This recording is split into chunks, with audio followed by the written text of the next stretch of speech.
By the way, this might sound where are we?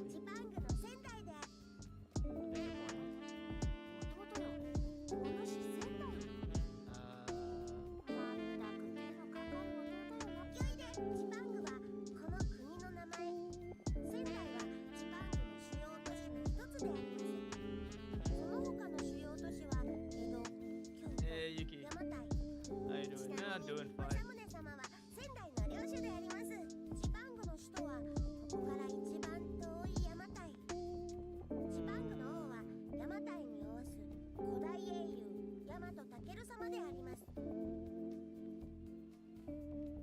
Did I just get sent back to the warring periods again?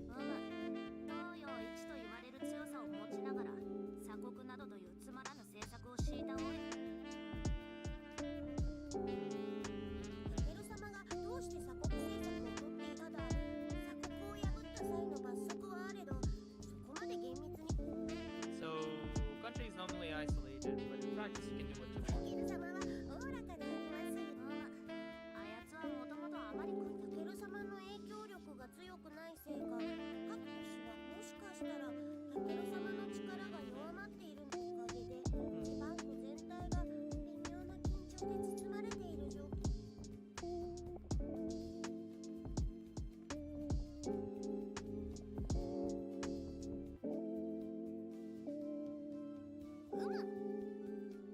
Wait, didn't I update the... Yeah, I'm pretty sure I updated the category to the new game now.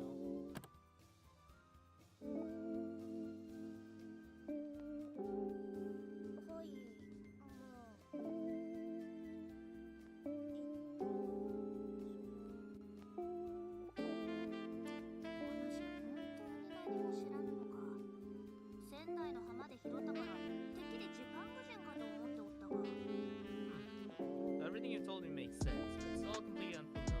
What was I doing to end up unconscious on that beach? There's some wind jumping. Ow. Is that Date Masamune Jinterbin? Yes. Apparently.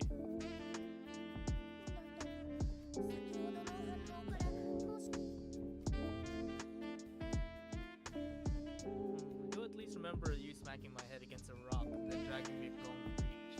But my memories before that are all fuzzy.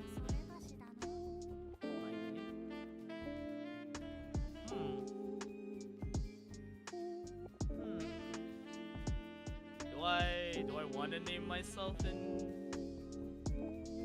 Do I want to name myself straight up?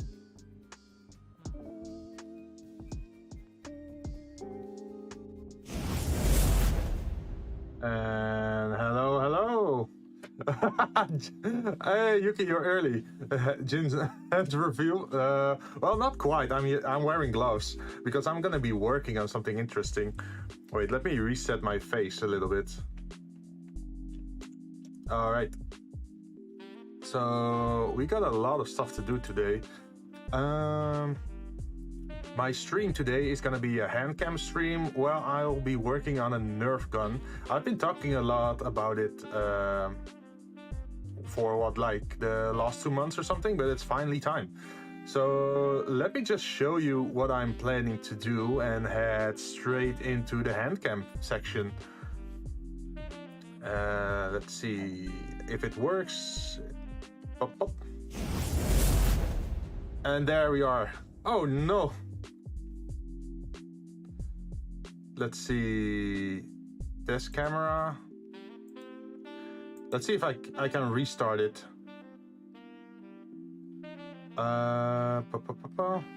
Because sometimes the camera likes to reset.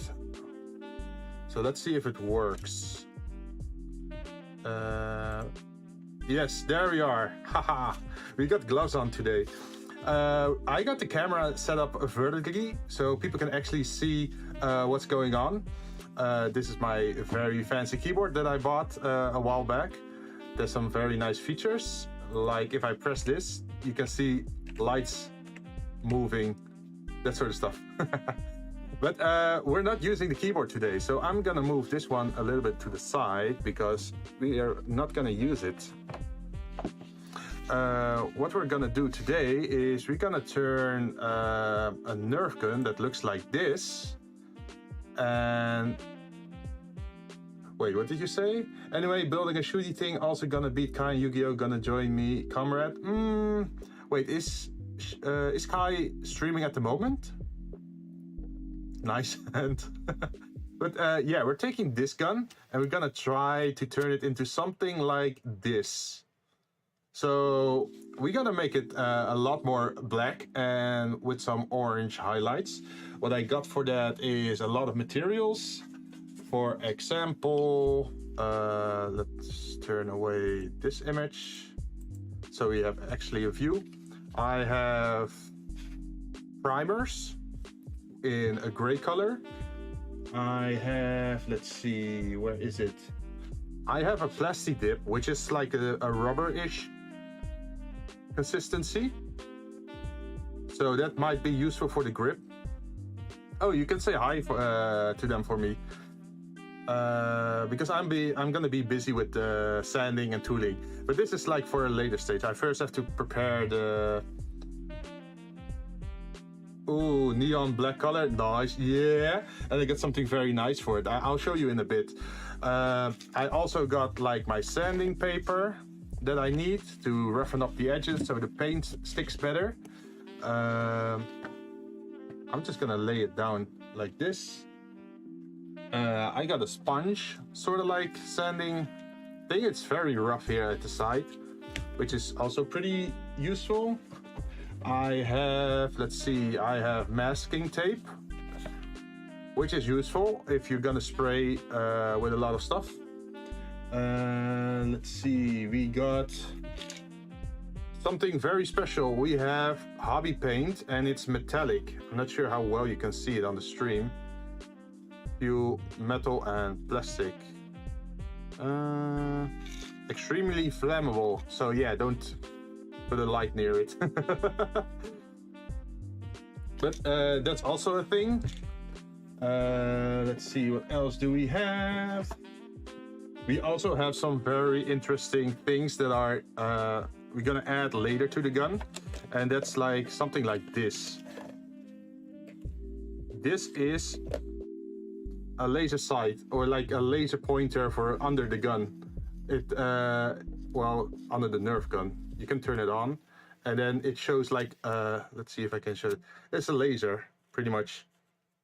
So you can put a laser under your Nerf gun to aim better. So that's one of the things I have, and it's a very unique shape as well, like triangle, high-tech shape. Really cool looking, right? Also, do let me know if the camera isn't super sharp. We can adjust the height for it. But yeah, that's another thing we have. But this is for a later stage after the gun is already painted. We're gonna put this on it. Let's see. We also have another attachment. Look at this. We have a flip dot reflex sight.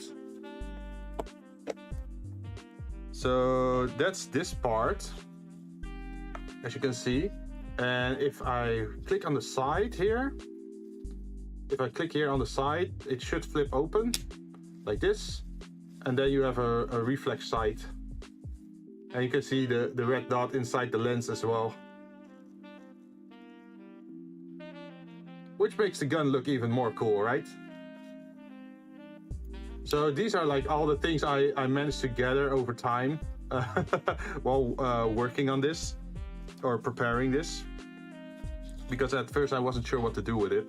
So we have like a thing on the underside that projects a red dot, and then we have this one on top, which is to aim with. And that's another thing. What else do we have? We have another upgrade. Ba-ba! A vertical grip. So you can actually hold the gun with two hands then. Let me show you. So this one goes under the... It goes somewhere here, but of course smaller then. And I also have to repaint this as well, so it matches the color of our upgraded one. And this is just regular plastic.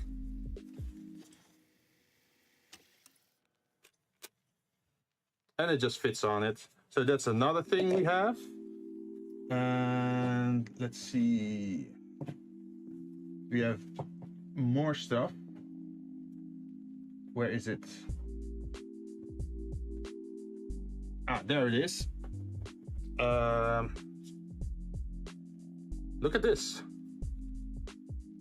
We have a very special fluorescent graffiti paint. So this should help give the orange more shine or like light. It should be a little bit like glow in the dark-ish. Infra orange. So this is what we're gonna use to highlight the, let's see, like the orange parts. To make it shine more. So that's also something we have. And I actually also have other colors like red. This one. We have a red color and we have a yellow color. So depending on how we're gonna make a test area. We're gonna work with the red, orange and yellow to see how it works or what it looks like. Because I think it would be interesting to have like a fade or gradient effect on the light, right? So that's something we have. And then we have over here metallic effect. It is super cool here. You can already see it a little bit on the top here, that there's like shiny particles in it, but it doesn't really show up well on the camera, but in person you can see it very well. So that's also something we have. We have a lot of shit here.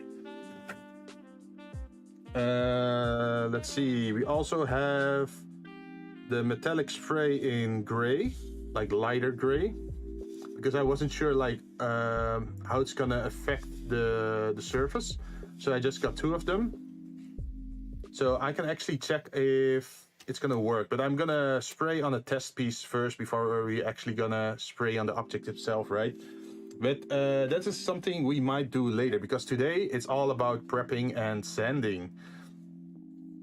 So yeah, that's a little bit of a run through about what we're gonna do here and all the tools that I have. Of course, I can't stress this enough, when you're spraying with stuff like this, having a very good mask is important, because you don't want to inhale the paint particles, right? So be sure to have a good one, like this, or like a temporary one, that's also good. But since I'm often using like these kind of stuff, I felt like, oh yeah, I should just get a better mask, right? So I bought this a while back, and it already had quite some use, as you can see. Another thing when you're painting or sanding is wearing glasses. If you don't wear normal glasses, some safety glasses might be handy. So I got those too. Just be careful, right? Because you only have 2 pairs of eyes, and if you lose them, you're not getting them back. So be careful with that. Okay. And we also have a mat to work on, which is also important, right? To not damage our beautiful mouse mat we have over here. So let's clean up our table a little bit, because it's filled with objects now, so we can't really work. But this is a little run through about the stuff we're gonna use. Hopefully it's gonna end up in a pretty nice looking project.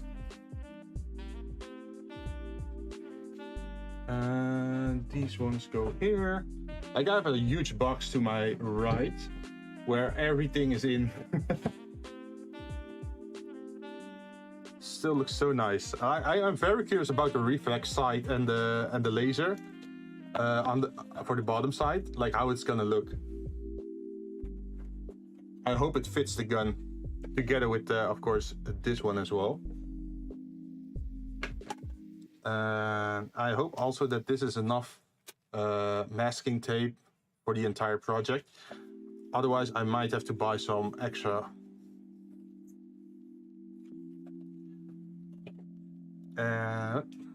I got actually 2 bottles of these, the primer. I didn't want to go for white because this Nerf gun is going to be very black, right? So I figure like if I already have a gray underside as a primer instead of white primer, then it should look better, I hope. We are going to use this, and we are going to use this one. We can take it out of the package.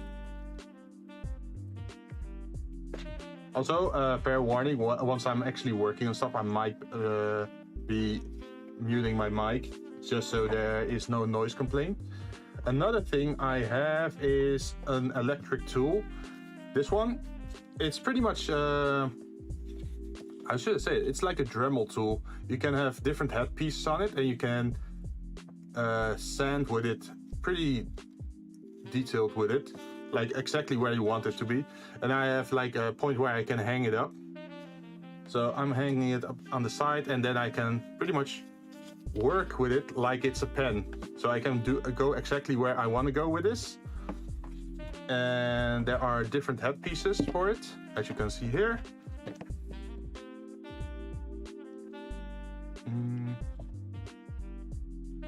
Let's see. Like sanding paper or other pieces. So we're just gonna try some stuff out to see what kind of effect it has. Let's see. To change this, I had to do. If I remember here, I have to do this. Move it a little bit, slot it in, and then remove the point. Yes. And I can take this out, put it in there, and then use a different head piece. Let's see if I have. I don't seem to have any head pieces for the sanding one, which is kind of a shame. Let's see if we can perhaps use this one. I'm curious like what effect this one has. Like in this kind of stuff, I'm more of a hobbyist. I'm not like a professional. So I might be making some mistakes here and there, but that's fine. It's just a project for myself to have fun with.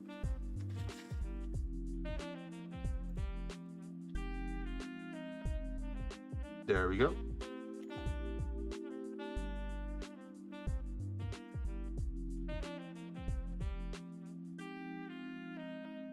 I used to have a Dremel piece, so maybe I can find some in the Dremel toolkit if I want to have the sanding stuff. Alright, we can move that to the side. And then we have our mat.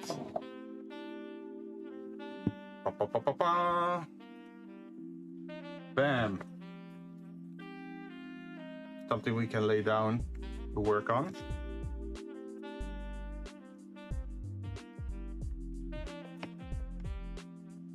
Oh, that's my mic, sorry.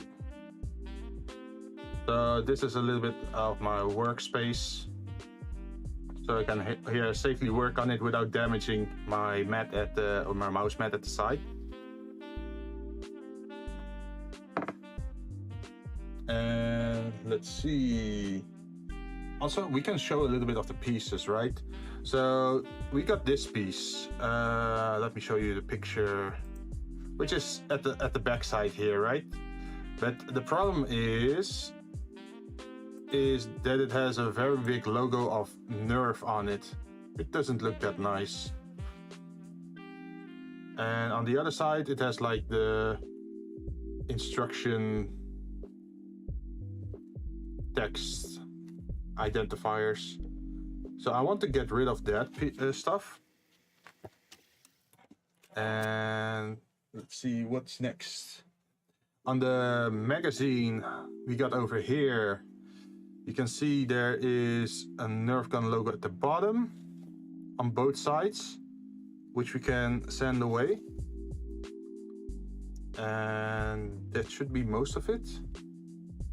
And let's see what we have more. We have a barrel, like the front barrel side. It has Nerfgun set here on the front, which we can remove as well. We have the main body part. I think I might want to delete this entire part, the Elite 2.0, and have this as like a big hole here, and then slot in maybe something I 3D print so I can have my own text here. Like I can rename the gun then, and this also has to be removed. I'm not sure about this one. I might let this one on there, because there's also like the very rough texture at the bottom here, so I'm not sure how well I can get it away. But yeah, that's the thing. And then on the other side, we have more marks like this at the bottom and at the top that we also might want to get rid of. And there's also a big Nerf one here and another Elite and more text over here. So hopefully we can get rid of it here. Also, disassembling this gun was a huge pain, but I managed to do it sort of okay. Like there's a special glue for this gun that actually molds, or how do you say it? Assembles different parts together. Like if the glue melts a little bit of the plastic and then melts it together, so it becomes one whole piece, and it's very tough to get it out. So what I did, I was when I tried to disassemble it, I tried to put pressure on it a little bit and then dunk it into like boiling hot water and let it sit for a while, and then take it out again and then wiggle the piece again and let it dry and then dunk it back into the boiling water. And I kept doing that until like the glue connection broke down, and then I could remove the back part of it. But yeah, these are like the outer parts that I have to sand today, which is where our focus is gonna be. But I'm not sure which area we're gonna do first, because everything is a test, right? We might not want to mess a big part up. What can we try first? I think we could try maybe here a little bit, see what kind of effect it has, or maybe this one. So let's try with that. We're gonna empty our workspace a little bit and then go for this. Let me adjust the focus of the camera a little bit.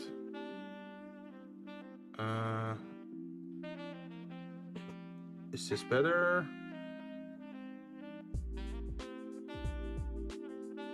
I hope so.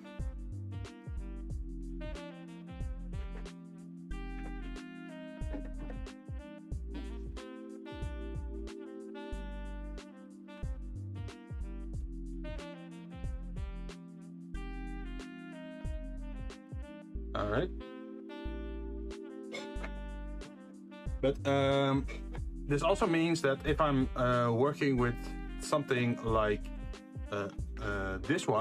this tool, that means that I'll have to mute my mix so you guys don't get annoyed with all the audio, right? All the sanding sounds. So that's what I'm gonna do now, but I will be paying attention to chat, so if people join or want to say something, be sure to do so. I'll be answering every once in a while when I'm like taking a break from the sanding. All right. And then I'm gonna mute now, and you can just enjoy the music.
All right, I'm back, and we made quite a lot of progress here, I think. Look at this. We got the letters away here, and the same is for over here. Also here, but it's very rough still at the moment. So we still need to sand it by hand a little bit more.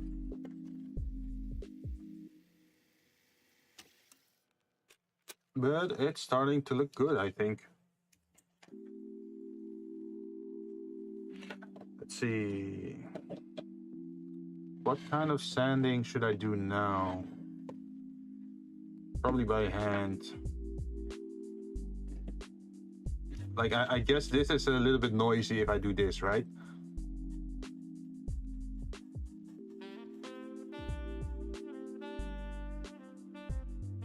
It's probably gonna create too much noise on stream, I think. So let's not do that.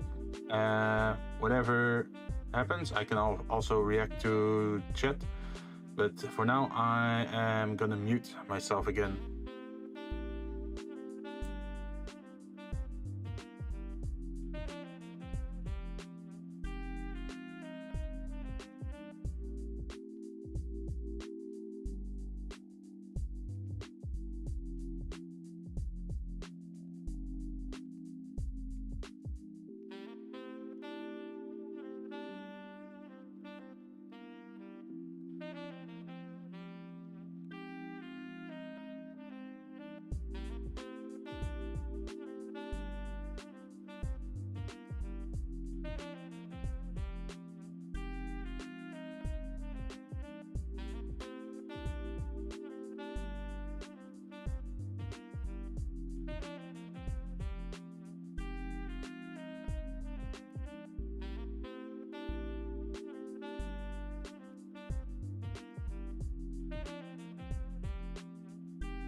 Hi, welcome. How are you doing, John? Wait, I think my camera just stopped working. Wait, let me reset it.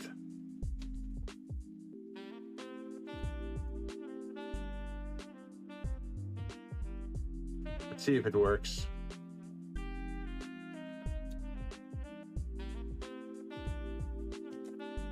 And we're back. Very badly focused though. Let's see if we can improve that. Where's the focus ring?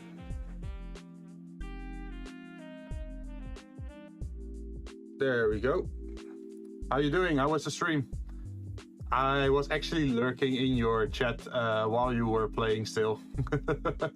My arms and legs are still uncontrollably twitching after 1 hour of getting shot. Damn, how much voltage was that?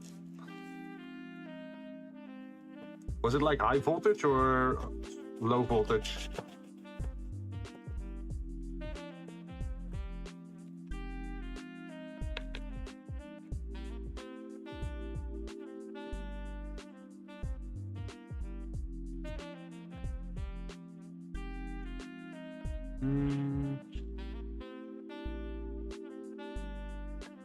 Also, to show you what I'm working on, let's see. This is the gun that I had. This is part of it, as you can see. And I'm pretty much removing all the Nerfgun logos and trademarks and things away from it, so I can slowly turn it into this, which looks a lot cooler.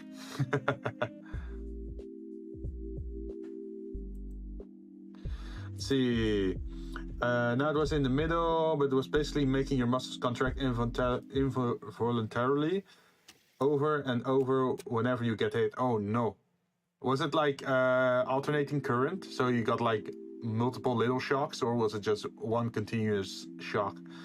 And now my body's confused. Well, yeah, of course, because your body, like your nerves in your body, they respond based on electricity, right? The nerve, your nervous system has electricity in it. So, yeah, of course it's gonna get confused. But yeah, this is like a magazine. I'm sanding a little bit. We already did quite a bit of the other parts, like this one. There used to be a logo on this part, and also on the other side. There used to be a logo over here that we removed. Let's see, maybe I can sort of fit stuff together without actually clicking them in. So this is the front of the gun. This is the magazine that goes below. And this is the main body we have here. That goes over here and interlocks with this part. And then you have like a very long rifle, which is this one.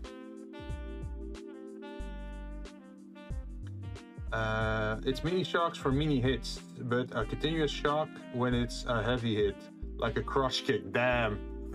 Imagine if you just had that like electro pads attached to your legs or your butt. Oh, that would be painful. What's your plan with it after sanding it? Well, let me show you. My end goal is to make it look like this. So as you can see on stream, I want to make it black with orange highlights, or I say that like orange glow in the dark effects.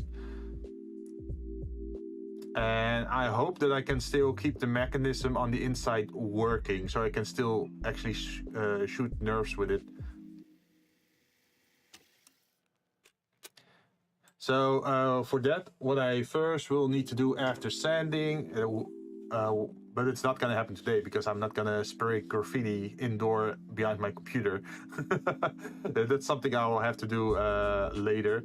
But I got a primer here, a gray primer, which is probably something I'm gonna spray on all the parts here. And after that, I have masking tape, which is gonna become handy for me. And I have a very special, wait, let me grab the stuff again. So this is this is a metallic acrylic spray paint in like sort of like this color. And I also have a metallic one in this color. You can see some tiny metallic particles in it in real life, but you don't see it on camera, sadly. I'm not sure why, but these are the like two colors that I can use. One I can use for like the main body, and the other one I can use for like the weathering effects, like, oh, it's getting damaged or worn down. So let's see. I also have a hand grip that I'm gonna put on it, which is gonna be attached here to the front. And let's see, what else did I have? Oh, yeah, this is something very cool. I'm gonna show you again. This black box holds something very special. Maybe I can zoom out a little bit on my camera. Yeah. So what this box has is a laser.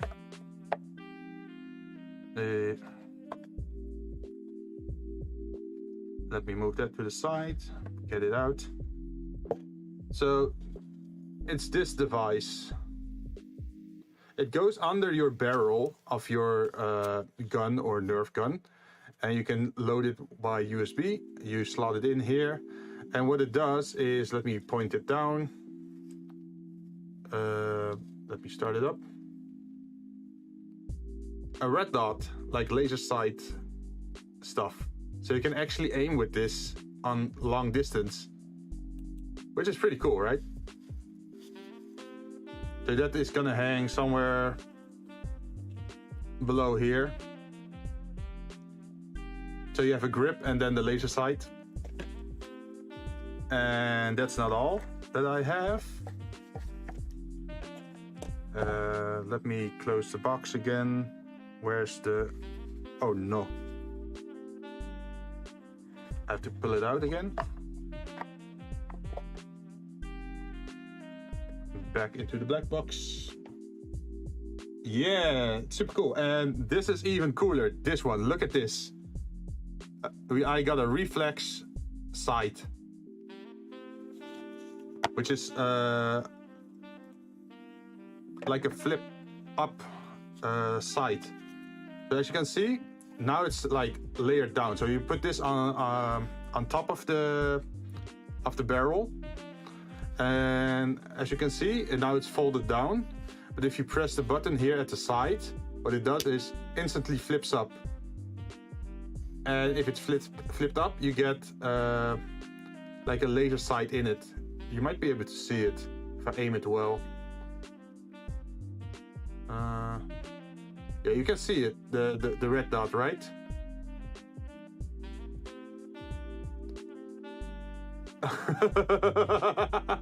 A reflex sight for Nerf guns? Yes! Yes, we're going hardcore.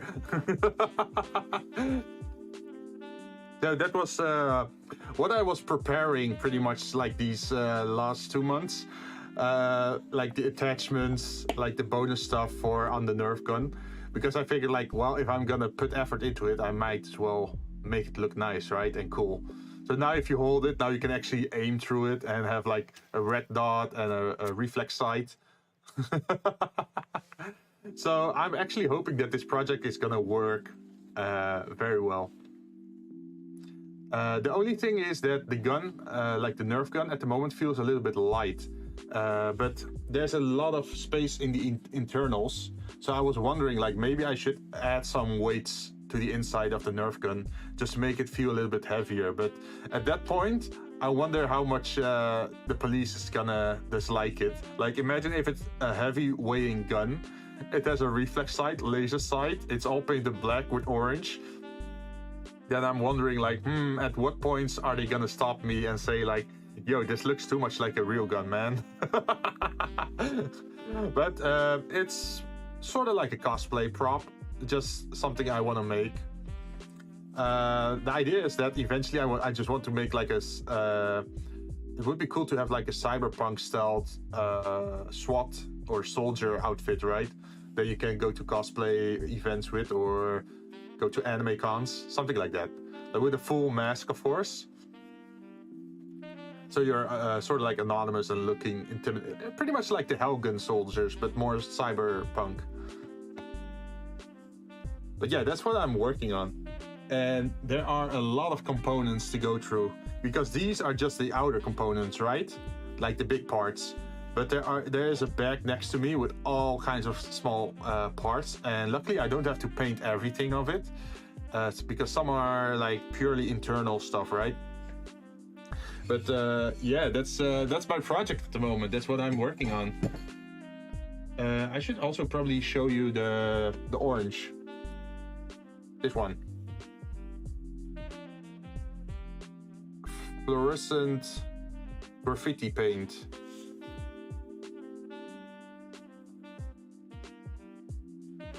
They also call it infra orange or something.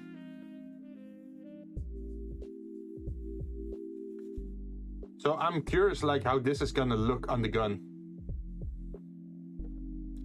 I'm back, still waiting for my turn. How's Kai doing, by the way? Are they winning or losing?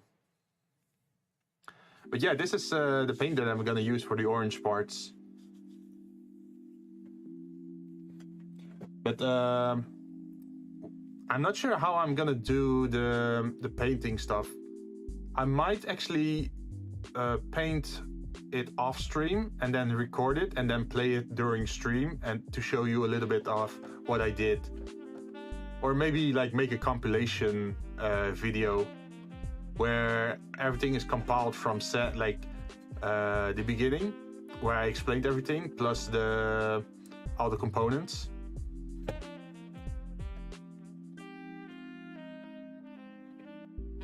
How am I winning when I not duel yet? Well, I don't know. And I just have to, for this part, like these kind of parts, I just have to scruff it up a little bit so the paint will adhere better to this part. Oh, I should also show you a different paint. One moment. This one. This is Plastidip. It gives a flexible, protective rubber coating to whatever you spray. So it's like a rubber layer. And I'm gonna use this for the grip part. Let me show you the gun again. So you see there's the black parts, right? At the shoulder, at the stock, and at the hand part. I was thinking about using the Plastidip there for like the extra grip, right? And also maybe use it on this part.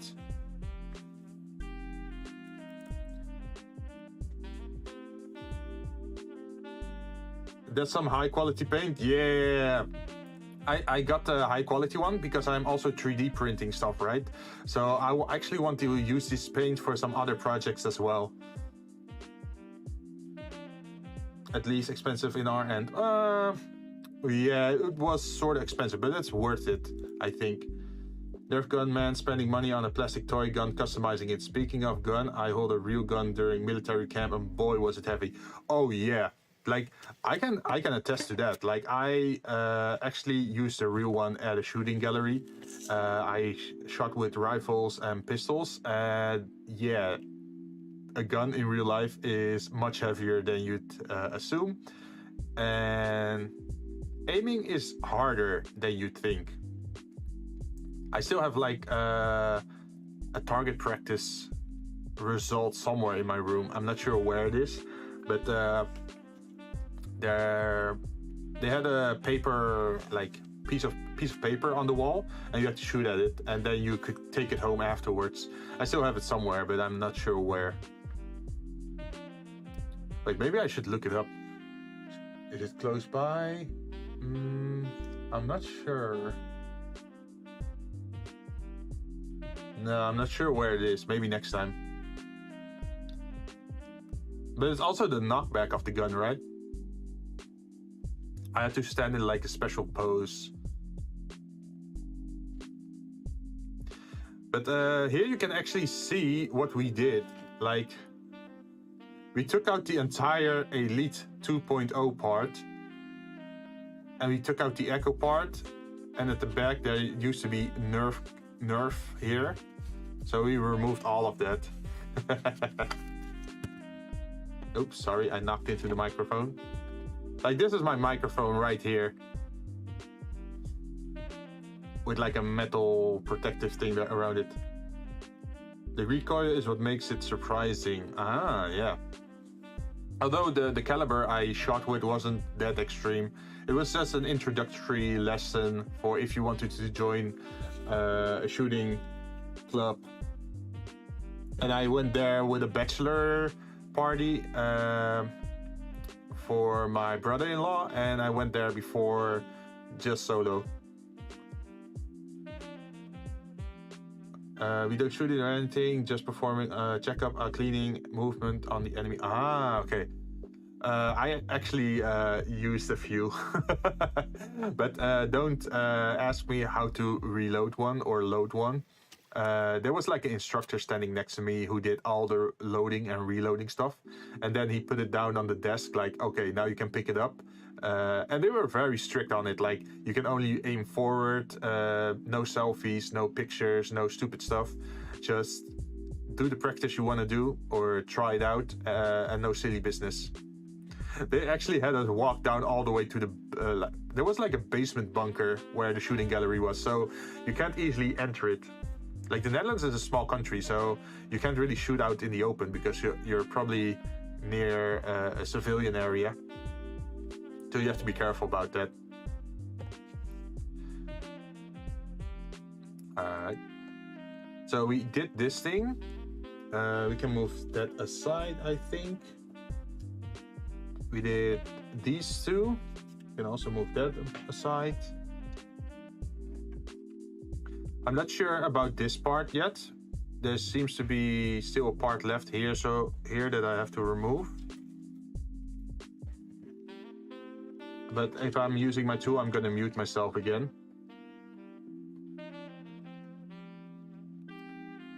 Luckily, I have this a very handy electric tool. I wonder, can you guys tell me how much noise this creates on the stream if I do this? If I turn it on? Like, is it loud or not?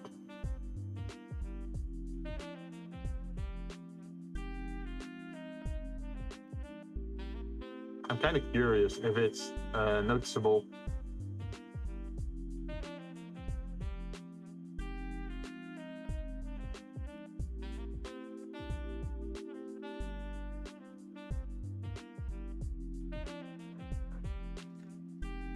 So how noticeable was that? Barely audible? Oh, that's nice. I hear nothing. Okay, because I do have some noise gating on my stream, but you know, I'm never sure about it, so I don't want to be annoying for people who might check in. It's only audible when it's near the mic. Ah, or when I'm talking probably, because then it picks up my voice in comparison to like the background noise, something like that.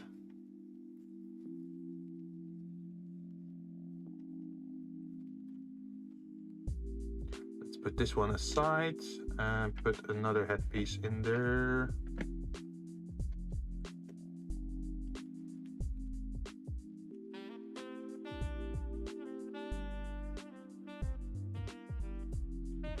So what other streams do you have planned, John? Beside the electric gal gun?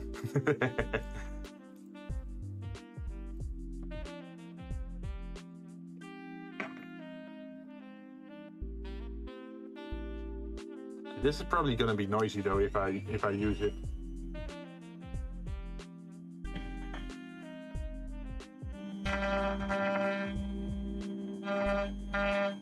Yeah, that's a lot more noisy.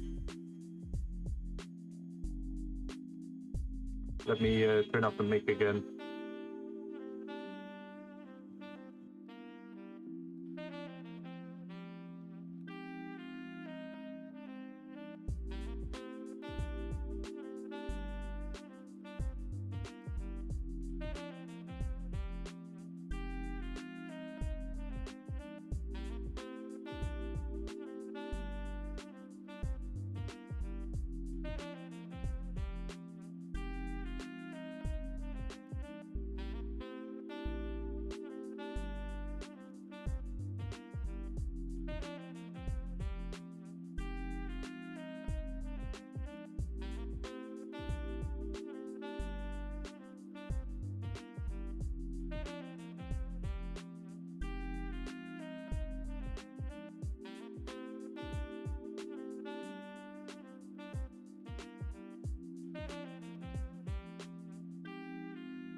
Okay.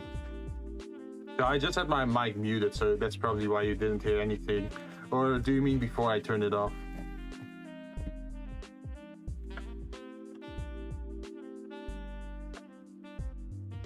Looking nice. So the reason that I took out this part, like this part, is because there was like engraving in it, right? I was thinking like, I have a 3D printer. I can 3D print my own thing here. Like Jinzou tech or Jinn tech or I don't know, something cyberpunk-ish sounding. I want to have like a custom brand logo here. Oh, before I turn it off? Nice. Okay, so in the future I might actually be able to just keep my microphone on then. And you're gonna play something Yabai tomorrow, huh? I would probably end up playing AU Senki again, or maybe my Joikoi? Is that how you pronounce it? Like, I'm totally not familiar with all the Yabai games, to be honest.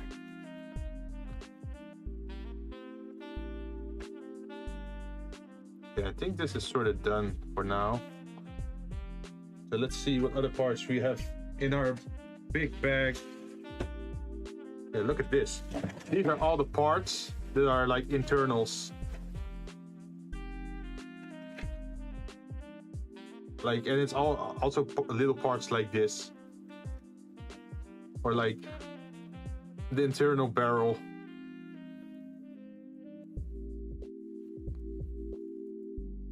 Like, a lot of stuff is in there.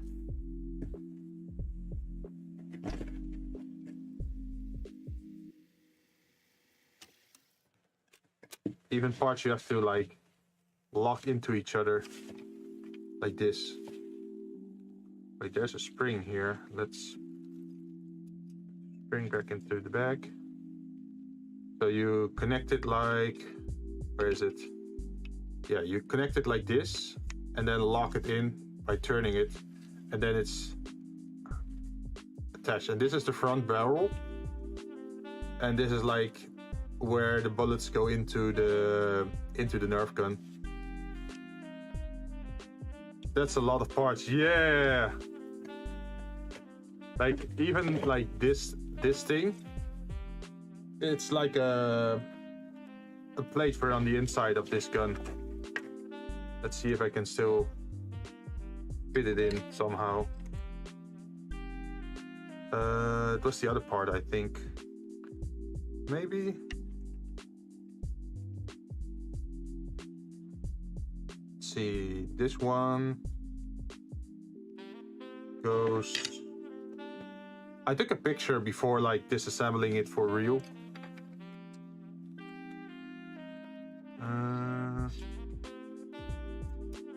I think it is somewhere here.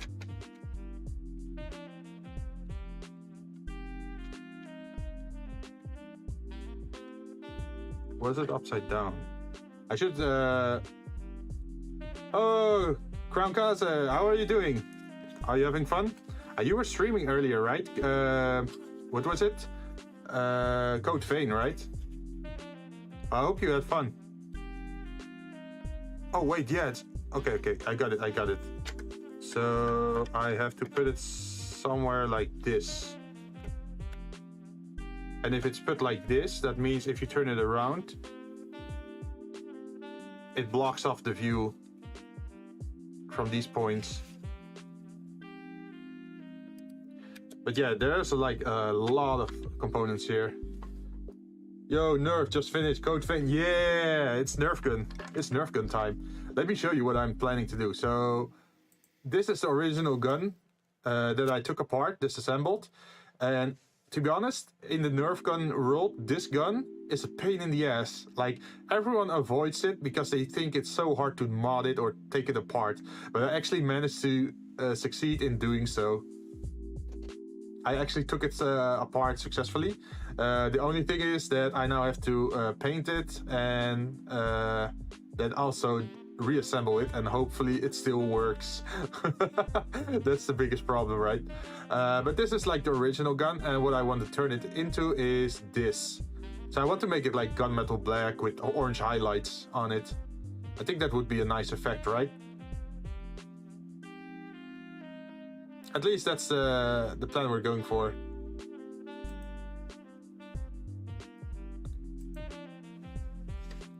So I was just talking about like all the parts in of the gun.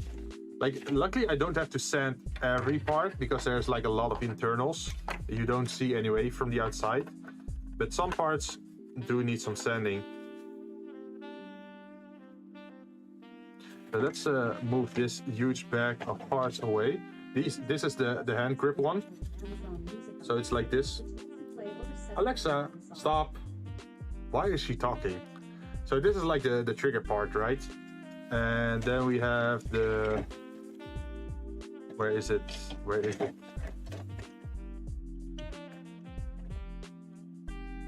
This the part? No. It's somewhere in the bag. Oh, there it is. Sorry for the noise. This is the trigger part that is supposed to go somewhere here. Like this. See? Oh wait, I forgot one more thing. I can stream tomorrow, Jinn. I can always play League of Legends and start cursing on stream for 4 hours straight. Damn. I'm just gonna lurk here, Sarah. Have fun. Thank you very much. I hope you have a good day. And also, I hope you had a good stream. I hope you got far in Code Vein. For anyone else checking in later or maybe rewatching this later, do check Crown Kaz's stream. He's a VTuber on YouTube. And that Jinzou is also a VTuber, but he's on Twitch. I'm not sure if it works yet, but I was planning on allowing... what was it? Using commands to link to other VTubers I collab with, but I'm not sure who I already entered into the system. Let me try this out. If you try to type exclamation mark,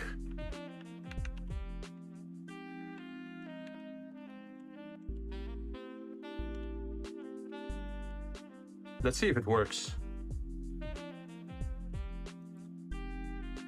Hey, yeah, so this is something I'm trying to incorporate for every VTuber that I'm working with, that people can just, especially during collabs, right? That people can just enter the name of the VTuber and then they get instantly like a short blurb about who they are and a link to their channel. That makes it a lot easier, right? Yes, I just dump stuff on YouTube, lol. Yeah, I noticed. But yeah, that's what I was going for with the commands. Like, I figured that would be handy, right? That you can just type exclamation mark and then the name of the VTuber. And that helps a lot, I think, for like cross-platform stuff. Where was I? I don't want to use this one. This one is pretty rough. I think I want to use this one.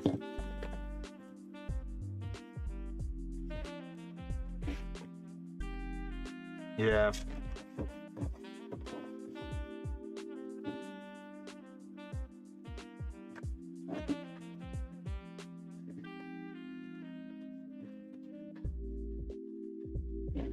Damn, the paint is very light on it. You can already see the orange under the gray by just sanding with the very fine sandpaper.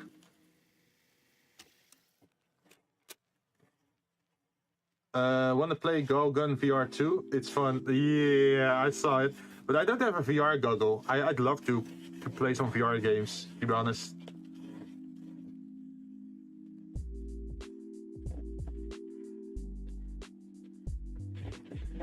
How much was your VR set, by the way?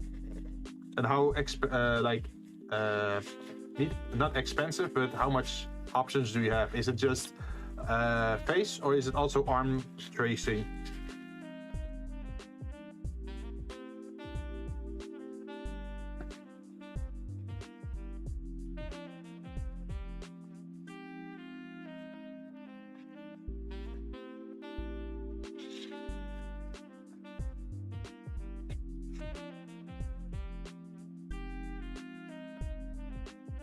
It's also available on non-VR mode. Ah. I feel like I should play that kind of game if I reach like a major milestone or if I lose some kind of bet on my stream. Like if there are like a lot of people watching. I was using Oculus Quest 2. Ah. Like there are so many VR goggles, I'm not even sure like which ones are good anymore. Okay, I think we can scuff it a little bit on the back a little bit more.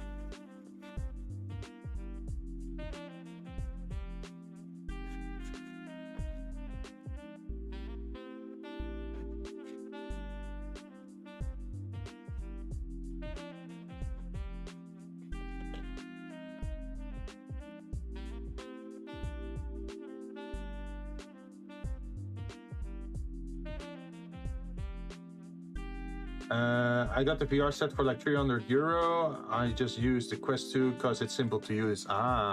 Wait, can you link the VR hand stuff, like the things you hold in your hand? Can you link that up to like model tracking software?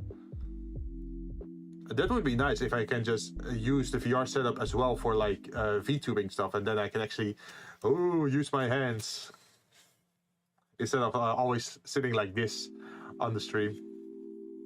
Then I can actually like shake bottles, make a cocktail, something like that.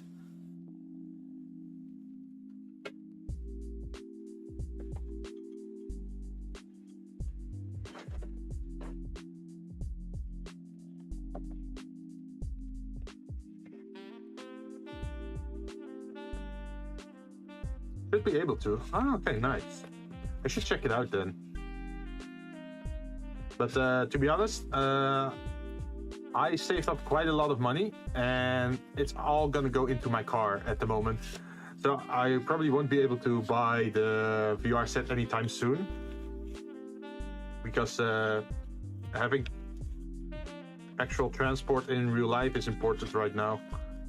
Like I have driven motorcycle for 7 years, right? So I have 7 years of no claim for my insurance, which means 70% discount on my insurance costs, like monthly insurance costs. So I have to keep that going, because if I don't buy a vehicle before the 27th of May this year, then I lose all my no claim years. But the Oculus hand stuff is mostly rudimentary, like grab, point, but that's it. Okay, that's fine. There's some other aftermarket stuff as well, right? You can also see on the inside, there's like the old glue here. You can see the old glue where it was. That was such a pain to get out. Like this part is at the back side and you have to pull it out. But there's like a glue on the inside here. I hated that part.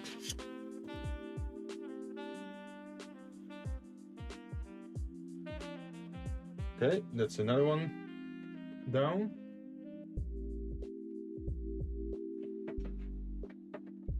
Let's see. This is the front barrel. Let's look at our picture.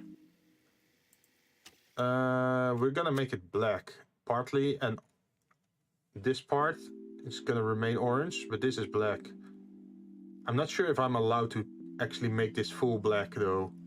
Our country has some laws that certain parts, like the barrel, the front barrel of the gun, has to be orange, just to identify it as a toy gun and not as an actual gun.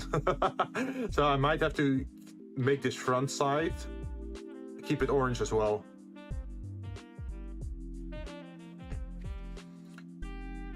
And this is actually also a rail where you can put stuff on, like attachments.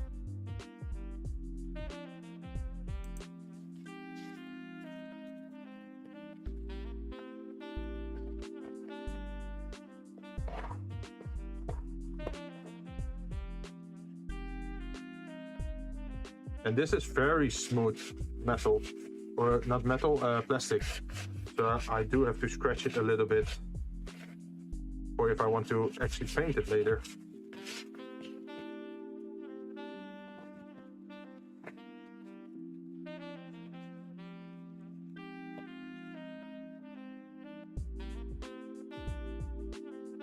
Wait, someone gifted you Chaos Head and Chaos Child. Whoever it is evil. Oh wait, my camera, quick, this is an issue with my DSLR camera. It's like every half hour or so, I think, it stops working. And then I have to just turn it off and on again. Which is fine. I actually 3D printed my own bracket for it.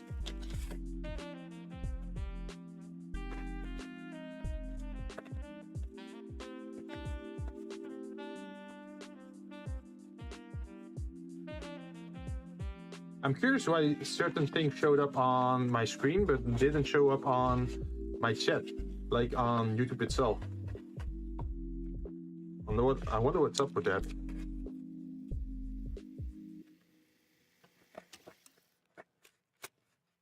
I hope you're still there though. Like, I hope the YouTube bots didn't pick up on your swear word and kicked you out or something.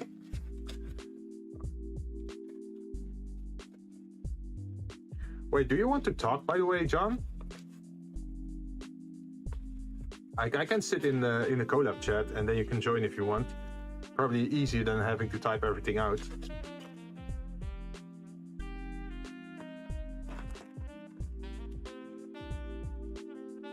Wait, let me just sit in there just to be sure. I'm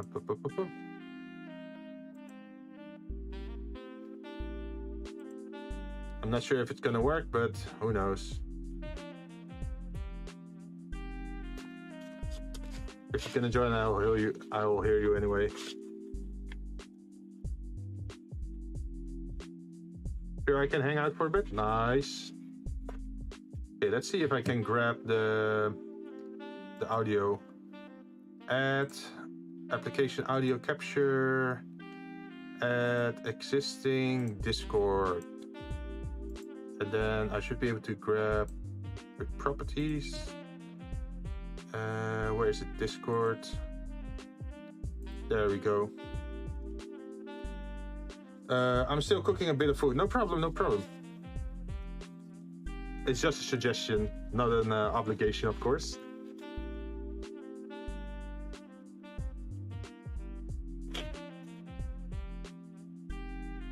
Also, what are you eating? What are you making? Anything Filipino, exotic food?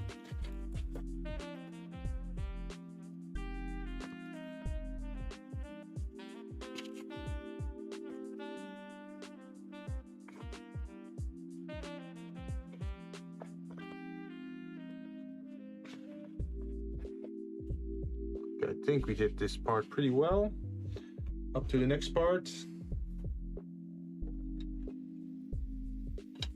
Oh, this is an interesting part. I don't have to actually paint this, but this is like the firing pin for the Nerf gun.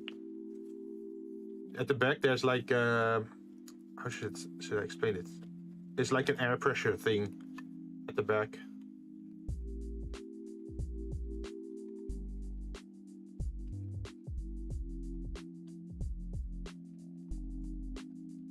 There we go. So you reload it. Wait, you put the bullet in and then load it, and then it gets pulled back. And then with the spring, there's a spring behind here normally, and then it slams it forward, and then at the front, I think your bullet is sitting on it like this. Oh wait, like this.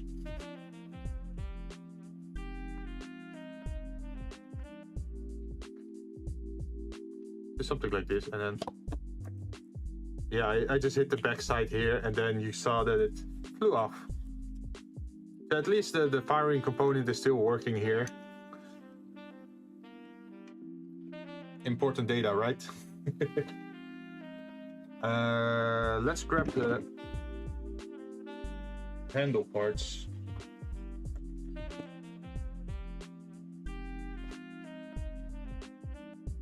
And we also have to do this one. Also this one, this is for the other part, but there is a little spring thing, so we have to be careful. You only have to sand this part.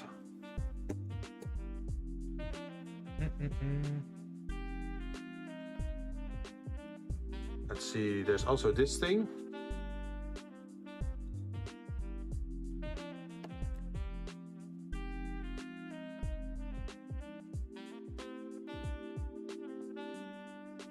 And this is 1/2 of the backside. Ooh, I can also show you the spring. Like, this is the normal spring. I'm not sure what to do with it yet, because I know online there are stronger springs. So I could actually buy a stronger spring, which is like 7 kilo or 12 kilo. which means if it's a stronger spring, then it's gonna shoot farther and harder. But I'm not sure what I'm gonna do yet.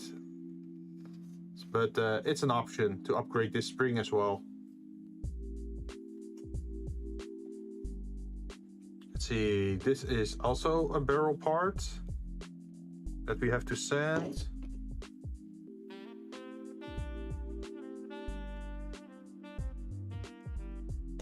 Same with this one.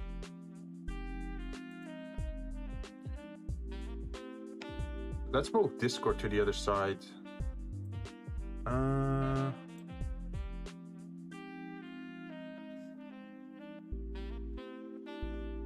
Where's my stuff? Like, it's a pain to keep everything together because there's so many tiny components, right, in this bag. So I have to look very closely to see if I can see any more parts I might have to scuff up. I think this part. This part for sure, but because it's like the grip part. This is also a part. Like an external part is what I mean.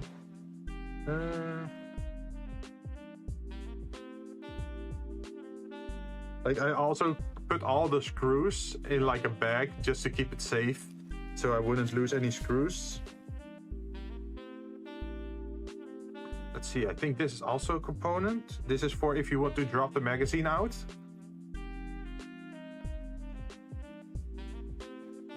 And I think that's it. The only other thing is, I think, this part, the back part, and the connector part that goes on here.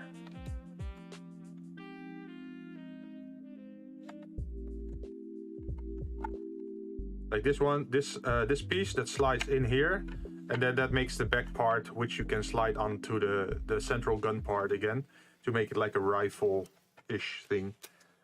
But that's all the things we have to sand still. After that, we should be pretty much done for this stream, because I can't paint in my room, of course. All the graffiti dust particles. I don't want that anywhere near my computer.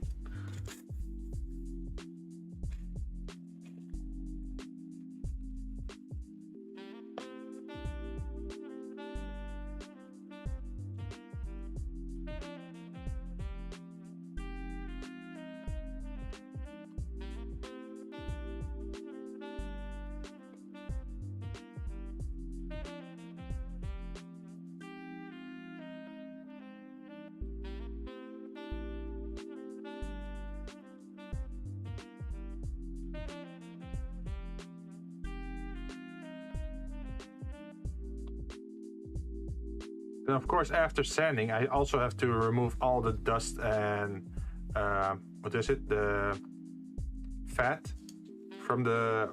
Well, it's not really fat, but like the moisture or like dirt spots. I probably have to use something like, where is it? This is alcohol, not drinkable alcohol. This is like cleaning alcohol, and I also have acetone. But acetone could also have a reaction on plastic, so I have to be careful about that. And that's something we're gonna do later. Not right now. But it's handy to just have everything you need with you, right?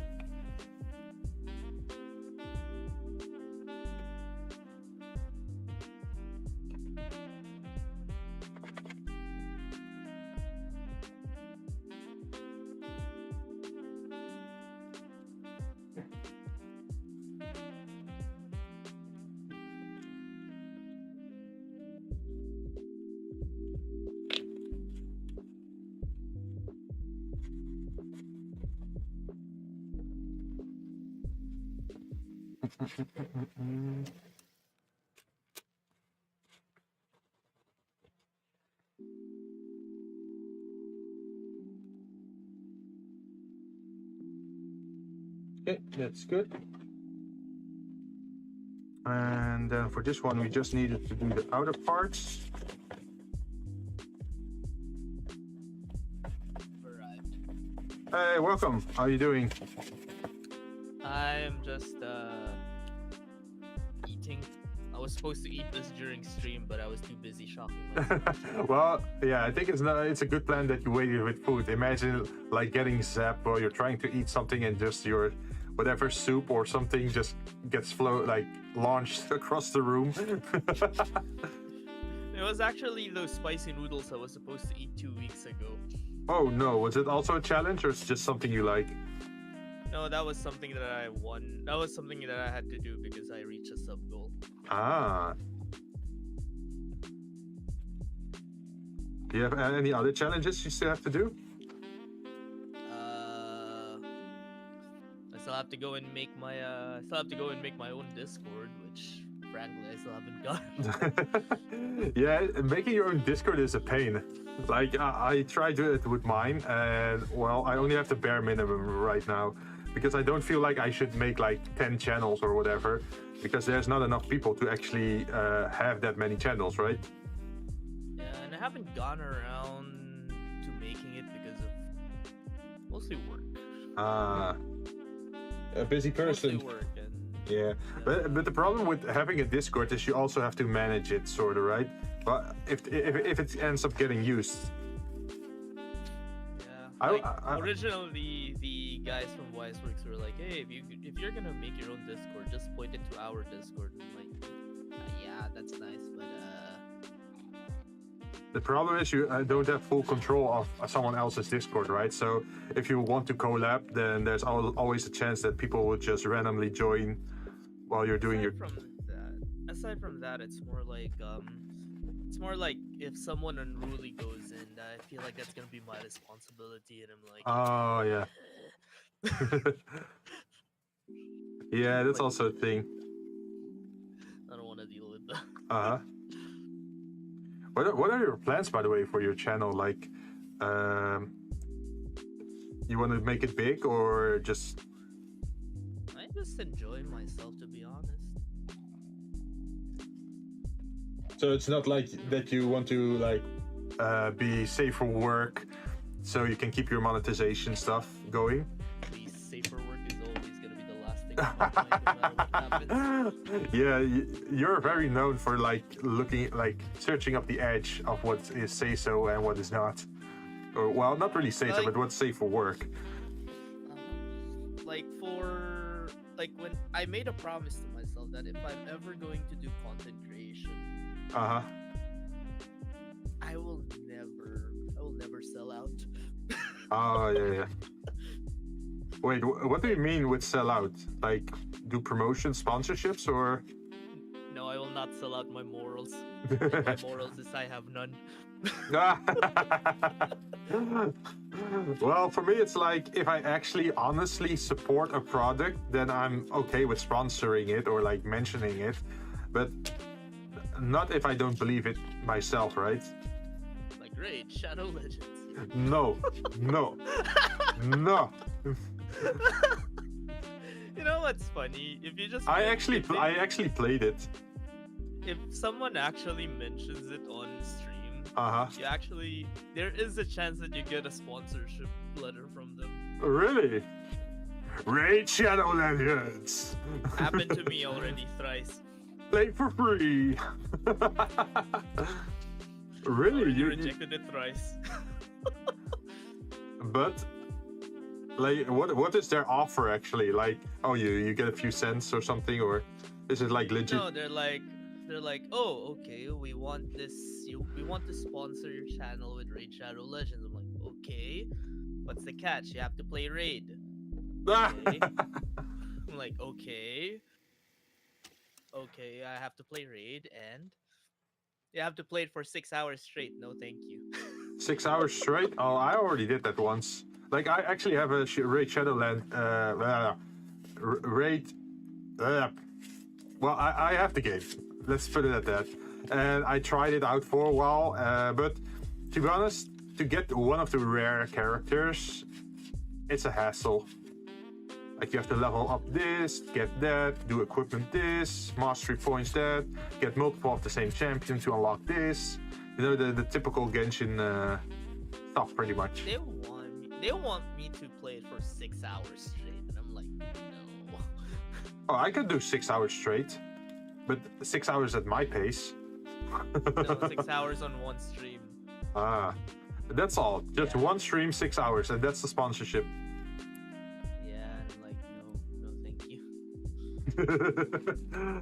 I could survive that. Like, it's not a game I take seriously. It's fine for people who like it, but it's not really my thing, I feel.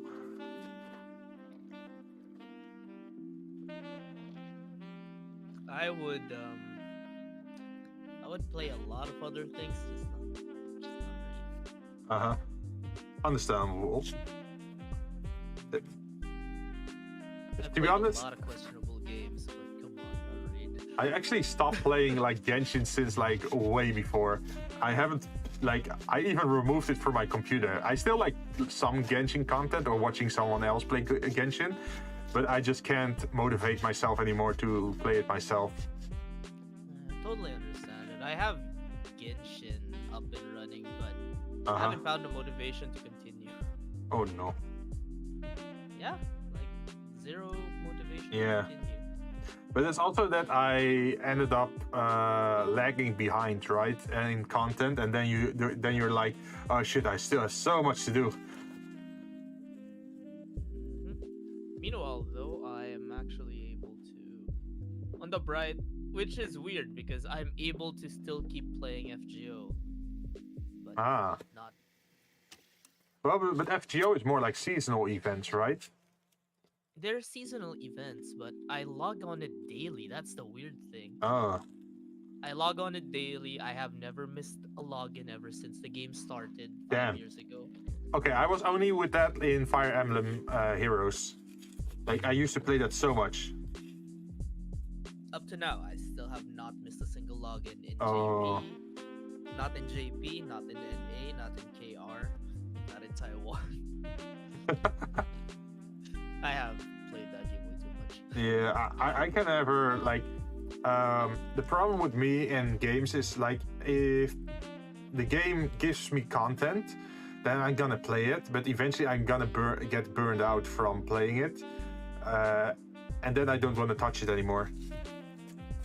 Yeah, that's the weird part. In Genshin, it's like, here's content, Yeah. here's content, and I'm like, okay. It's strange. Same with MMORPGs, like World of Warcraft. Some people are super excited for like end game content and raiding and whatever. But for me, I just lose interest. Like, there's so much to do, so much grind work. I just lose interest. Like, okay, I'm gonna play something else, because my most favorite part about an RPG is actually the leveling progress. Yeah, that's me, and same with me. It's like, I don't know why, like, I got bored of Genshin halfway through. Like, it just burned me out where I'm like, I don't want to play Yeah. anymore. But it's also that there's no guaranteed way to progress in that game, right? Eventually it's all gonna be RNG. No, it's not that it's RNG that annoys me. I think it's the fact that there is no real end game. Oh, yeah. And Well, for me, I'm okay with no end game, as long as there's a lot, like, you have like vertical, how should I say this? There's like horizontal progression and vertical progression, right? Vertical progression is like leveling up from level 1 to level 70, and horizontal progression is like having a second gear set for PvP or PvE or for a certain raid or something like that. It's still all at the level 70, for example, but it allows you to do different content at that level. oh, for me, it's like, Genshin is like this. Oh, you have the Spiral Abyss. Okay, and yeah, that's it. Yeah, that's the problem I had with Black Desert Online, is that there was no real end game except for doing bosses and PvP. Like, and it's not like you could do it whenever you wanted to, because the sieges were like timed, and the same was true for the bosses, that they had like a recount timer. and the times were so insane that sometimes, like in the middle of a work day, the boss would spawn, and then you'd know, like, yeah, there's no way in hell I can make that. Yeah, that's also the thing. It's like in FGO for me, it's like, oh, you have nothing better to do. Okay, but I still have the story is still there. You can progress the story on your own. There's a bunch of things you can finish on your own. Like the weird thing about a game is that I really enjoy the solo content in multiplayer games. It's just so weird how I'm like basically doing the same thing on FGO and Genshin, but FGO is the one thing I gravitated to, but not. Maybe you just got used to it or something? Since you played it for such a long time? Maybe 15 years in the rabbit hole actually. It got you addicted. Now you can't get out. I've been... Let's see, when have I started being on the Nossoverse? Because, like, getting into the Nossoverse. Because as far as I remember, it was one of the things my parents were watching with me when I was younger. The Nossoverse? What the hell is the Nossoverse? Oh, so Fate is... So FGO is within Fate, but the author of Fate made different stuff. Oh yeah. Right, so... Yeah, there's different timelines in the same universe. No, it's not just different timelines, it's also different series. Oh, okay. There's Fate, there's Tsukihime, there's Kara no Kyokai. Those are the three main series. Uh-huh. And, oh, okay, there we go. Yep, I first played the game 2001, when I played the game with my dad in 2001. Yeah, that's a long time ago, man. Yeah. And that wasn't Fate, that was Tsukihime. And now Tsukihime is a remake. Maybe you're just more into Fate because of nostalgia, right? Not really. The nostalgia is like not there for me when I play the game. Then I don't know. I guess it's just the world building that gets me into it. Uh-huh. What kind of world building are you into? Like, genre-wise? Like, you have like the fantasy settings that's either like dark fantasy or high fantasy or low fantasy. You'd be surprised, I have no preference. Oh, really? I really like my dark fantasy. Like the whole Dark Souls stuff. Like everything's grim and you're fighting against the odds. I really like that kind of setting. It's the same with like Cyberpunk. It's also very dystopian, right? Like everyone is just out for themselves, but you still try to make the best out of it. For me, what pulls me in the game is the characters. Any story, it's always the characters. The world itself is also nice if it's growing. But, you know, the world is secondary. But that doesn't mean it's not important for me. Like, you can have the best characters ever, but you give me the most boring world ever, and I'm like... Okay, for me it's like a little bit of both. You can give me the best characters ever, but if the game or world is boring, then I'm still gonna be bored, right? Yeah. Speaking of, I still have to play Utawareru Mono. Which one was that? I kinda... Is that the one with the guy with the mask? Yeah, I want to play that game, but the problem with me wanting to play that game is I have already experienced this game long ago. The game is already... It's just gonna be a nostalgia trip for me. Like, one of the reasons why I haven't started this game is I want to find someone who has no experience with the series, and I want them to be there while I play it, so you know I could at least introduce them to the series. Okay, you need victims. because that game used to be not safe for work game, right? Yeah, this one is... The remake is safe for work. Because there was also an anime, I think. Yeah, the anime was bad. Yeah, I watched the first... what is it? The first season of that, and I think he just woke up somewhere, and then he was in a village with cat girls or whatever. Yeah, Like the first one was boring. Although the second anime series, The Mask of Deception and Mask of Truth. Didn't he suddenly have like strong powers or something? Yeah, the Prelude of the Fallen's original anime was like badly explained. Yeah. Well, it happens. Yeah. I mean, look at Berserk. Like, amazing story, but adaptation-wise, clang. Like the metal sound effect, I still hear it echoing in my mind forever. Like, there's a bunch of games I kind of want to play, but I do want to have someone who has no idea how the game goes, how the game went, or has minor interest in the game to be there while I play it. Like, I think it's a visual novel, right? It's a tactical game, actually. Oh, really? I thought it was it's a like tactics game first before a visual novel. what, like what is it? A War of Agares or something? Agares War, yeah, like Agares War. Wait, let me. Agares War, on the other hand, is very difficult to play. Hey, let me show you on stream. Oh my god, you have the first copy of Agares? Yeah. I actually never got beyond the first generation. To be fair, the game is very slow. Yeah. That much I can assure you. Uh, As someone who finished the game 3 times, uh-huh. the first to second generation was like, bleh.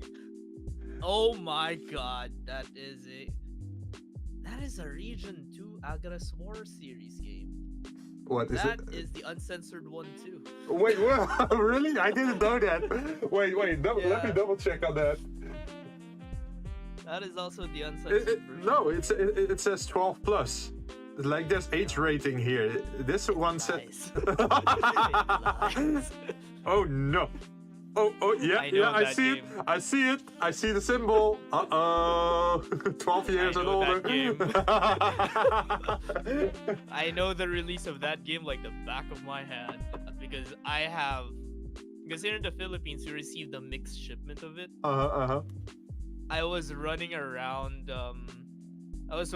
different game shops looking for an uncensored version of the game. I also got this one. It's like the... Yeah, that's... If you see the third image on that game, like on the back, it shows the hot spring scene. Oh, yeah.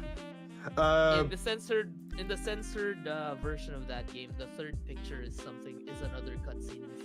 Oh, no.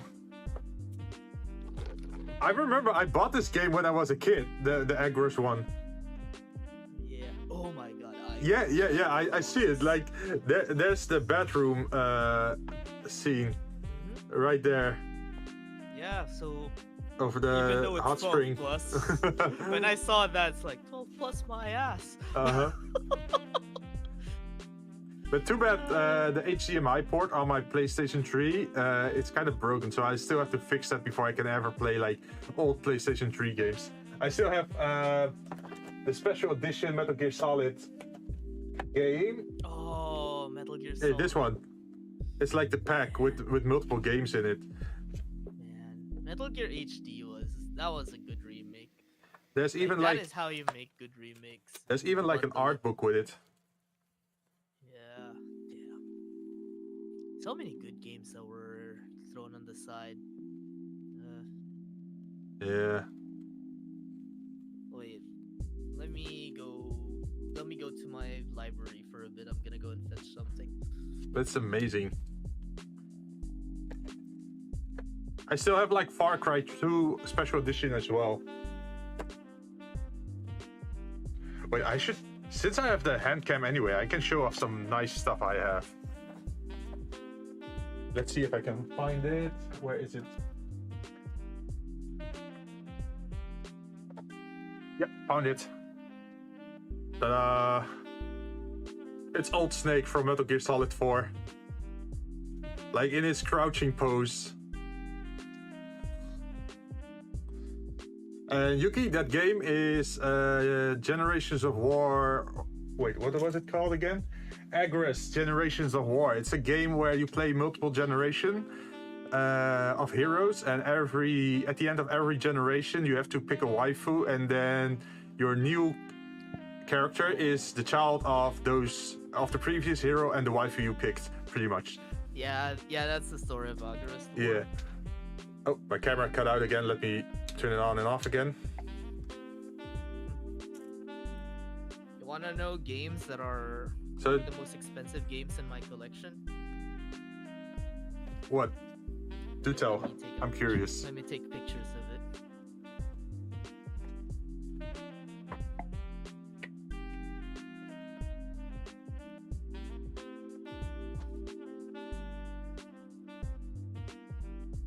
Like one of them, someone offered me to buy it someone offered to buy it from me for $300. Ah. Let's see if I can reach this. Oops. I think I dropped something. Okay, so a while back, look at this.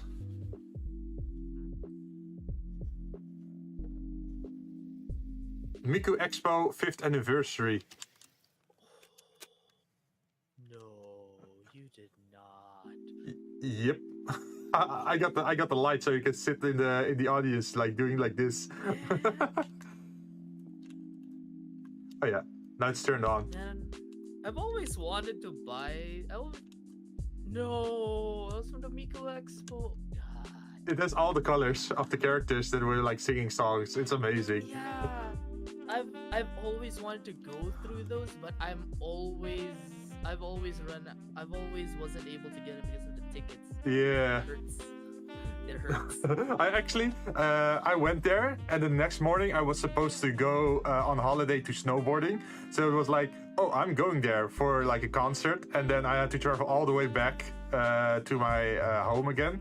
And the next morning I was getting picked up for snowboarding holiday. These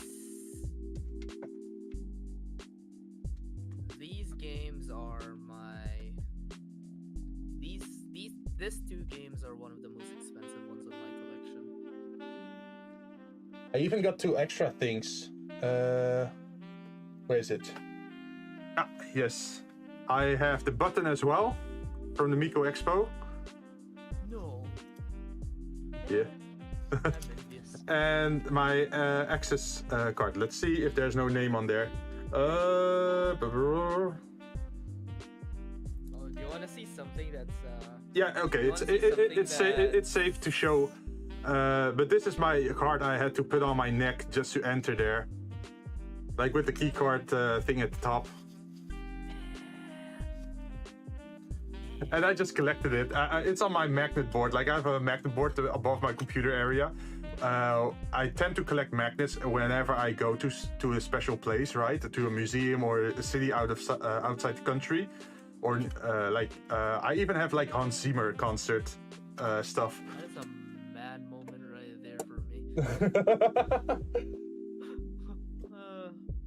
But they're probably gonna do it again, right? Not since the pandemic. Yeah. Even like this. You know Hans Zimmer? He's from all those big movies like Inception, the Batman trilogy. Oh, okay. So he played live, and I was just sitting there listening to it. This is like the type of stuff that I like to do. Like other people like to go to like techno concerts or whatever. I like to go to these kind of concerts. I think I even have. There was even a Final Fantasy concert in my country, and I think I have like the CD, Distant Worlds. Those are a bunch of things I always want to go to, but yeah, I don't have the time for. Yeah, same for me. Like, I actually put aside money just to be able to do that kind of stuff when it occurs, because I know it's rare. It wasn't money that's the problem for me most of the time. It's just time.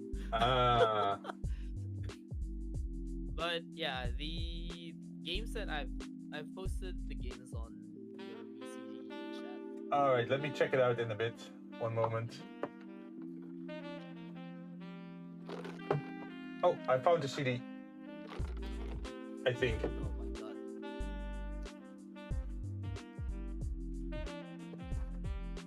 Prepare to get jealous. Ta-da! Distant Worlds. With like the full playlist. Also, I think your camera froze. Really? Oh yeah, it happens once in a while. I'm not sure why. Wait. It's a connection issue. Oh wait, it could be that it's just delayed on stream. Probably. No, I think it's frozen. Oh, there it is. Nope, never mind. Damn it! That's a... that one! No! And the thing is, I never opened it. It's still in the original. Yeah, it's a sealed copy Yeah. as well! God damn it! That is a sealed copy. Yeah. So I was like, I need to have it, even though I have the music already on YouTube, right? But I want to have a physical copy. Do not open it. Do not open it. Do not open it. You will earn the ire of a lot of fans. Yeah. Like I have like a lot of like tiny collectible stuff in my room. Let's see if I can find the next thing. I'm mostly on the game side when it comes to collecting. On the We game have- side? We actually have a library here at home with every single game we've collected ever since, well, even before I was born. Like I even have some like old Pokemon cards, like from way back. Charizard cards. No. If I had a Charizard card, then I'd know it. But there is one card in here that is worth $125, I think. Yeah, this one. It's like a shiny Nidoking card, and it's a first edition one. You can see it on the black mark at the left side here. And yeah, it's just worth a lot. Oh wow. You should actually have those graded if you ask me. Yeah. Some of them. I some of also them have like a browned Meowth. out because some of them have probably browned out because they were Yeah, oxidizing with the other cards. probably. What? Like there was even like this whole like the backside of certain cards that they, if you fit them all together, they would like write out like a Pokemon thing. You had to have like all 9 cards to have it work. Wasn't that from like a movie though? I think so. I'm not sure though. I also have the Mew card from the very first Pokemon movie, but I'm not sure where it is at the moment. Like I hid it away, and now I can't find it anymore. Oh, the ancient Mew card. Yeah, the ancient Mew card. I A lot also of people think it's worth a lot of money, but $75. it looks cool though. Yeah, it looks cool. It's a unique promo thing. The other thing I had was from McDonald's in my country. Back then they had like a Pokemon special where you got like a golden colored Mewtwo tablet or something. And it's also somewhere in this house, but I'm not sure where. That's my problem. Like I do collect stuff, but I just don't know where I leave it. Wait, actually, I should double check the Steam categories. Let's see if Chaos Head and Chaos Child is gonna be allowed in Twitch, because that game is like Saya no Uta levels of gore. Oh no, not Saya no Uta. I know that Song of Saya, right? Where the main character sees the world as a horrible place except for one girl. But what? No, Twitch, why? You're not allowed to do it? No, they're allowing it. Oh really? That's surprising. Wait, I'm gonna go and hurt myself then. Also, you know America, right? Yep. Check this out. I used to be on baseball myself, so I actually got like very old baseball cards from one of my elementary school teachers. And I'm totally not sure if these are valuable or not, but I got them. I mean, sadly, I don't have any idea on how much it would cost, but Yeah. I know they're quite costly. I just know they exist. And I still have them. And at this point, I'm too afraid to hand them out. Yeah, sometimes researching how much something is too much work. Yeah. But also, I don't want to like sell a stack of Pokemon cards or a stack of baseball cards and just miss out on something, right? And knowing how those baseball cards and Pokemon cards work, the longer you keep it, the better, right? Yep. Well, as long as they're preserved properly. Yeah. Well, at least they're outside the sun, well protected. I even have Yu-Gi-Oh cards. Like now that I think about it, I feel a little bit like a hoarder. I have baseball cards, I have Pokemon cards, Yu-Gi-Oh cards. I don't even play with it anymore. Man, I guess I should. Maybe I should play Chaos Head tomorrow. God damn, am I ready to hurt people that much on stream? Also, I got something else that's very special. So within architecture, there is like a Japanese architecture magazine. And back then, one of my architecture teachers, he wanted to throw them away. And he said to the class, like, oh, who wants them? And no one was interested in like those Japanese architecture books. But I was, so I got them. I love those kinds of books, especially, you know, seeing what their buildings are like. Yeah. It's amazing what you can find in here. Yeah, they're like, oh, it's a waste of time, right? Sure. Uh-huh. But this is like a proper book. It's not really a thin magazine either. It's like, yeah, look at how thick it is. It's probably gonna take a while before it's actually gonna show up on stream, but... Oh god, yeah, that is actually a full book. Yeah. And they gifted this out every month as a magazine in Japan. And to get it here in the Netherlands, it costs like €20 a copy. I like how they're... To be honest, I like how Japanese structures are because Yeah. they're aesthetic, but at the same time, they always have purpose. Mm-hmm. There's No wasted filler. Yeah. I also have some other books, like, you know how I study architecture, right? Let's see. I also have a book of Kengo Kuma. Do you know the name? No, unfortunately, no. It's a pretty well-known architect. Let's see. I have a shit ton of books here, so let's see if I can actually find it. Because it's a huge book.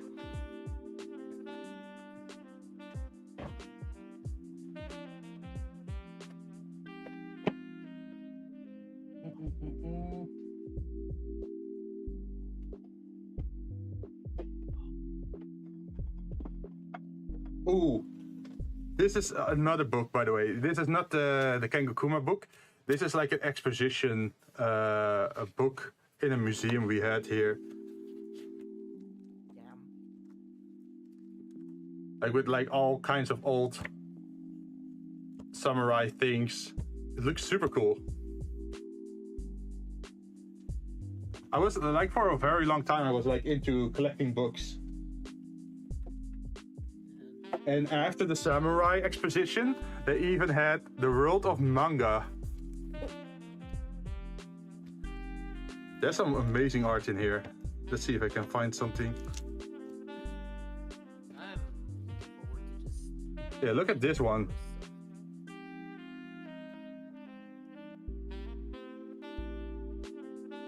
It's probably gonna take like 30 seconds or something before it shows up. Yeah, it should. Oh. Huh. Weeb stuff. Okay, now.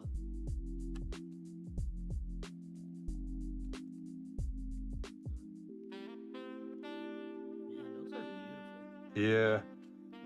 One manga artist even made a special piece somewhere in this book, which is like there's a famous bridge here in Rotterdam, and that manga artist turned the bridge into a Gundam. I really want to find it. Let's see. Come on, where's the Gundam? I know it's somewhere. Oh, there it is. Like, you can see the bridge on the backside, the original bridge, and they integrated the design of the bridge into like a Gundam sort of mech.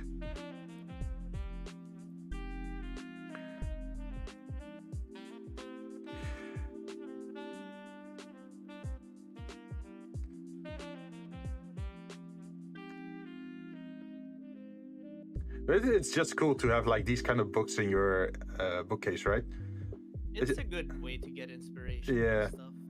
Like the book is now on stream, or like the picture of the like samurai Gundam. Those are really good though. Yeah. Man. There's even some Armored Core stuff in here. Speaking of, I'm really looking forward to Armored Core. Same.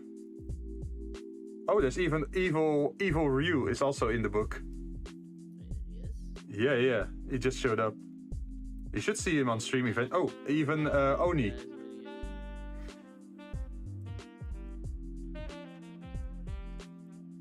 But yeah, there's like a lot of info about like manga and Japanese art.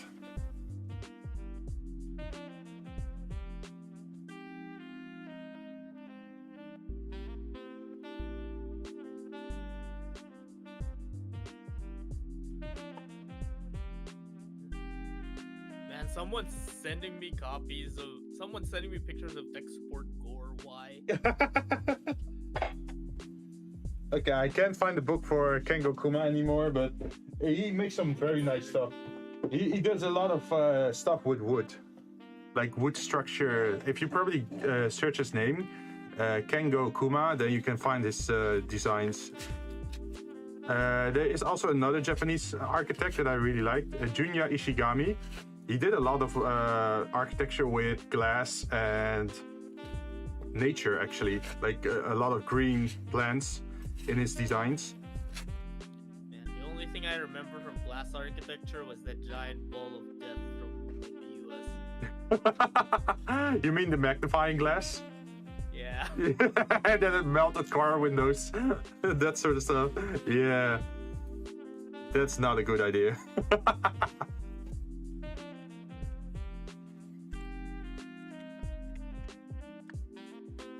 So I think I pretty much scratched up every surface I have.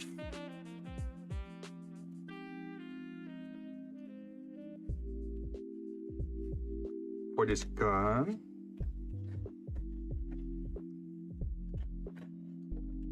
So this one goes like this. Oh wait, I still have one more piece. The, what is it? The shoulder thing. The stock, I think. Oh yeah, so how's your progress on your Nerf thing? It's pretty good. I pretty much like what you have to do with this plastic to have the paint stick to it. You have to scratch it up, right? So you have to scratch it up the entire surface so the paint will stick, and then you have to put on a primer layer, and after that use taping mask or masking tape to paint the stuff that you want or don't want painted. So this is just the first step, like sanding stuff and removing the Nerf logo from certain parts. But I can't really do the painting on stream. By the way, how loud is the noise of me sanding this?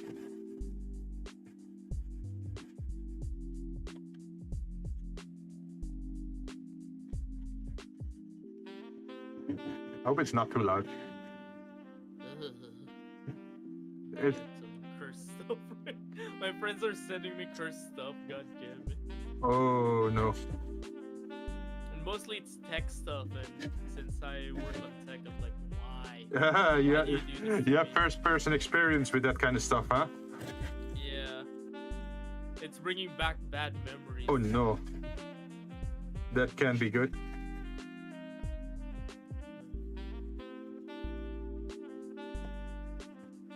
The only part I couldn't split open was this back part. Why though? There's some kind of clamp on the inside that keeps it together, like this black part at the back side.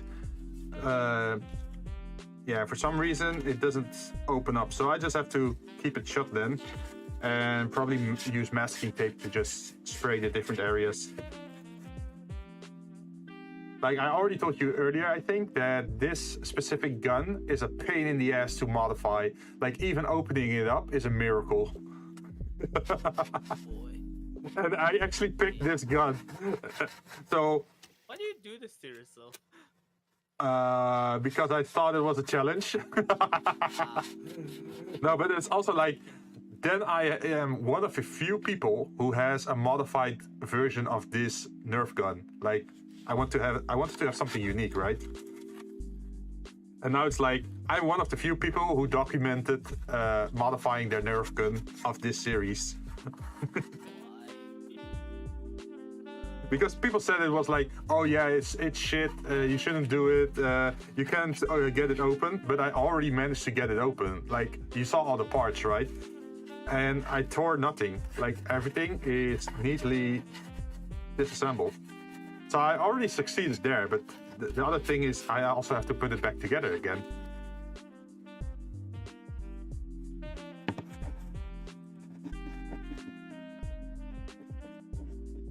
Once I do, I hope it's gonna look nice.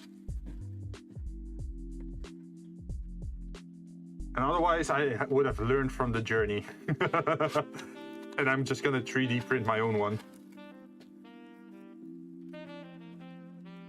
By the way, are you familiar with laser guns? Like the ones for laser tag? A little bit stronger. The type of lasers that can pop a balloon. Oh, those ones. Yeah. So I was like considering like, oh, should I actually keep the mechanism intact and just use it as a Nerf gun? Or should I replace the inside of the barrel with like an actual high burning laser so you could actually burn paper or burn balloons or that sort of stuff? But I was thinking like, that's probably not the safest way. Sounds like a fire hazard. Yep, it's a fire hazard, but I'd probably do like a triple lock on it. Like, you know how you have to hold like with your index finger on your left hand, that you have to hold a button, and then with your index finger on your right hand, then if you press the trigger, then it only fires then. So you have to press 2 buttons, right? And then you have the on and off switch. So you have like a triple layer defense on actually firing the laser. Just out of like caution.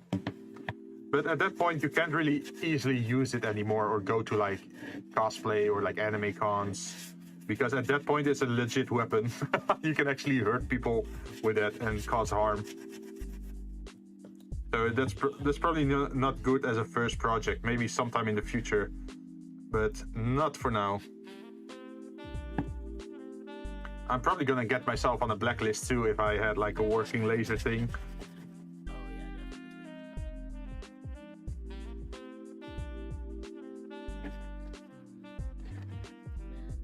Right now, I'm just chilling with the others. I'm just waiting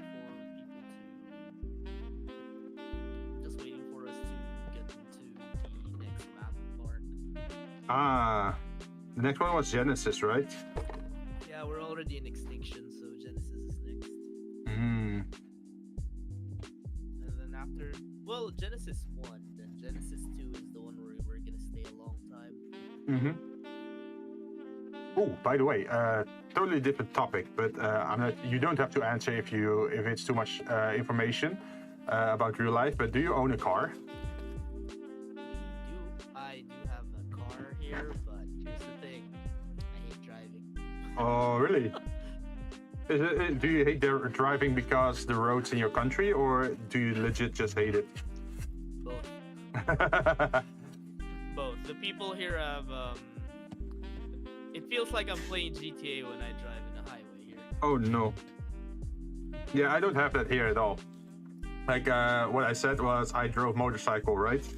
So I have a lot of experience using that, and I could always just pass through traffic jams, because in my country it's allowed on the highway if there are 2 lanes and there's a traffic jam, a motorcycle is allowed to drive between 2 lanes.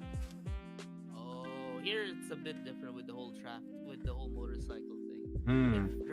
If driving a car here feels like you're playing GTA, driving a motorcycle here It's a death sentence. It's like you're playing Red Dead. God damn. You see motorcycles going everywhere. Sidewalk? Nah, that's an open lane. Go. Yeah. No, I'm not that kind of driver. I'm very responsible on that kind of stuff. Let's see. Me being in the road turns me into what I am when I play League. Oh, oh no. you imagine like at a sidewalk or like a crossing place, and you just drive over someone. You open your window and you just say "GG, easy." Like I deal with like I'm usually chill with when someone does bullshit. Like I'm angry, but in the inside I'm like, whatever. It's not really worth it. Mm-hmm. But when I play League, I deal no bullshit.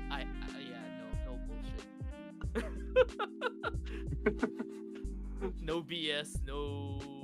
Well, I did notice that League did turn me more toxic than I normally am.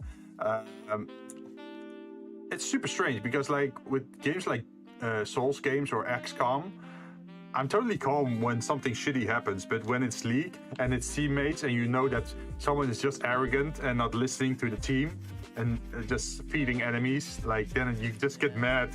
You get mad. Yeah, League brings out the worst in me. Yep. And I still have to play games with that. I still have to play games with that because of the whole redemption thing. Oh no! Why are you doing this to yourself? I don't know. I hate myself. Maybe. You just you just want an excuse to be toxic, don't you? Sometimes, yeah. I knew it. Sometimes, yeah, especially when I'm really, really having a bad day. Yeah. You just want to shit on someone. Well, not my fault. They're shit in game.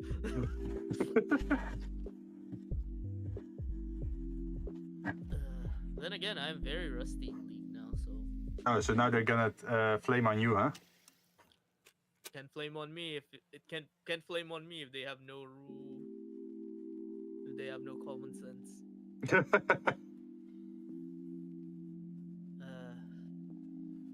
And I haven't played League in like 2 years, but when I go back, I'm like, why are these people stuck in season 3?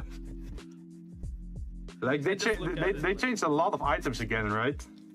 Yep, they did, and that's why I'm a bit confused. That's always that turns me. Well, it sounds weird, but it always turns me off from games. Like if they keep changing stuff. Like okay, I'm okay with learning something new and getting to understanding the system. But if you're gonna keep changing it every season, I'm not gonna keep relearning it. Like I don't want to turn it into my job. I don't want to be obligated to keep learning stuff. I just want to have fun, play some games, relax. League makes me angry, basically. Like the skills that I learned in Demon Souls on the PlayStation 3, I could still use it in Dark Souls 3. It's still the same system. Like you have to be careful, you have to counter, parry, deflect, that sort of stuff. Nothing. Oh yeah, Jinn, question. Yeah. Have you ever played the game called Residence of Fate? Residence of Fate? No. What kind of game is that? I feel like it's something that's gonna be up your alley. Residence of Fate. Is it like a Souls game or? No, it's actually an RPG game, but it's an RPG game that focuses on guns. Oh. Wait, how does that work? Is it like Your Borderlands? No, you have 3 party members and you customize what guns they use. There's a very in-depth gun customization system. Oh, that sounds cool. Yeah. So you with a lot of attachment stuff? Ah. Like you can customize how a gun functions depending on how many attachments you put on it. All of them. Just put all of them on. I saw one. I played that game on the PS3 and I've made a pistol with like I made a pistol with like 17 silencers on it. Why? It made me completely stealthy. They're like, nope. Yeah, I shot you straight in the face with a pistol, and you're seeing me It's like still. if you have a gun with like if you have a gun with 17 silencers, you shoot someone, and people just forget they ever existed. Yeah. It is actually the gun customization in this game is so insane to the point that It's a feature. It's a feature, and it's like the guns, since it's an RPG, the guns have added different things. So if you add a scope to a gun, it raises its accuracy. So you can do something like get a shotgun and then attach 20 scopes to it, and it's gonna be able to fire at something accurately from across the map.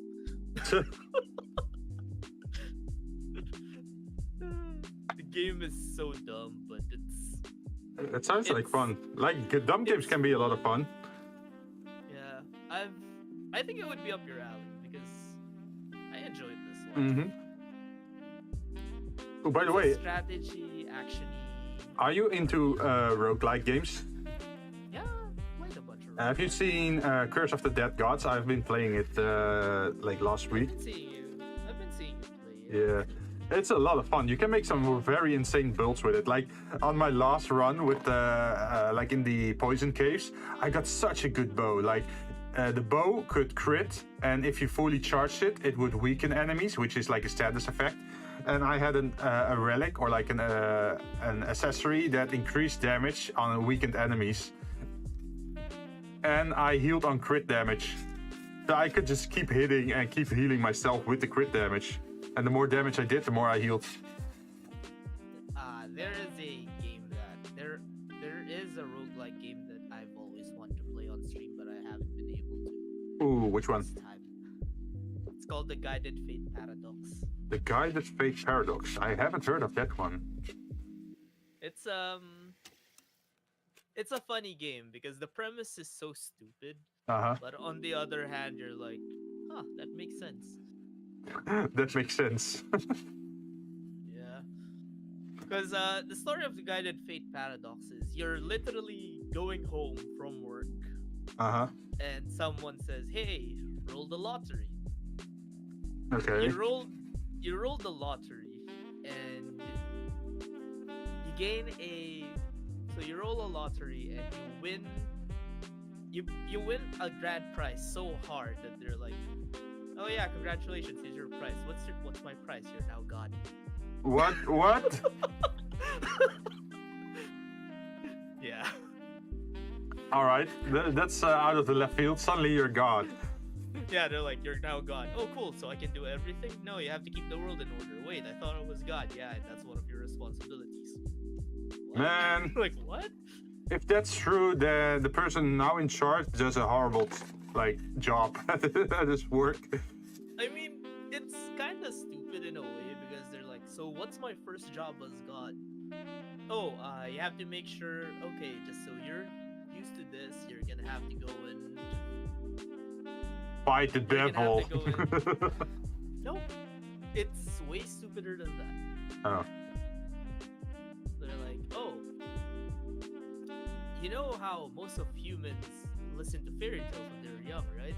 Yeah, that inspires humans, and that inspires humans, and that also gives them lessons on like different things. Okay.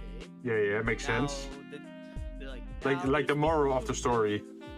Yeah, they're like, now there's people who've been ruining these fairy tales. Disney. Okay. It all comes back to Disney.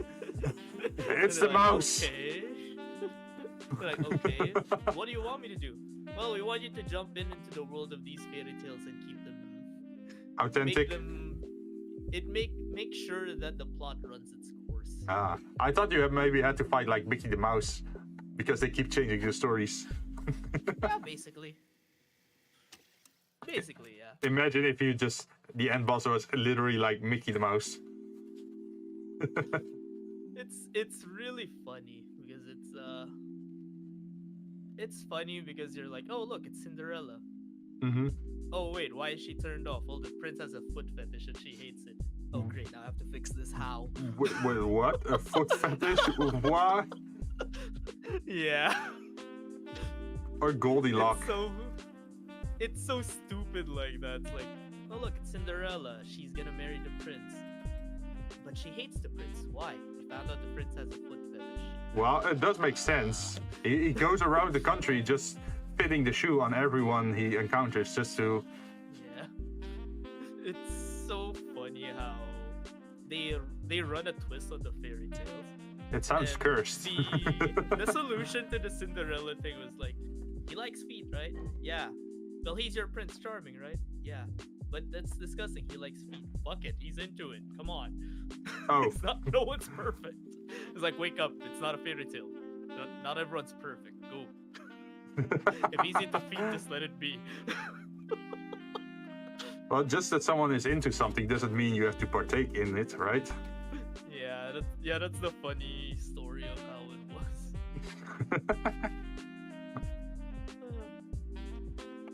The other one that I would suggest now, this one is on Steam. It's the Zetai Hero Project. Zetai Hero Project, alright. Yeah, it's called ZHP. Uh-huh. It's made by the same guys who made this Gaia. This Gaia? Oh, I never played the Disgaea game.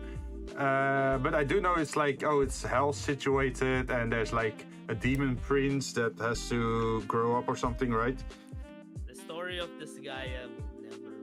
The story of this Gaia is always self-contained. And there was one with, what was her name? Edna or something? That's from this Gaia one, yeah. Yeah. That's the only character that I know with the penguins. It's okay. All of the Disgaea games are self-contained. Oh. And there's only cameos. And the thing I love about the Disgaea series is they don't take themselves seriously. That's good.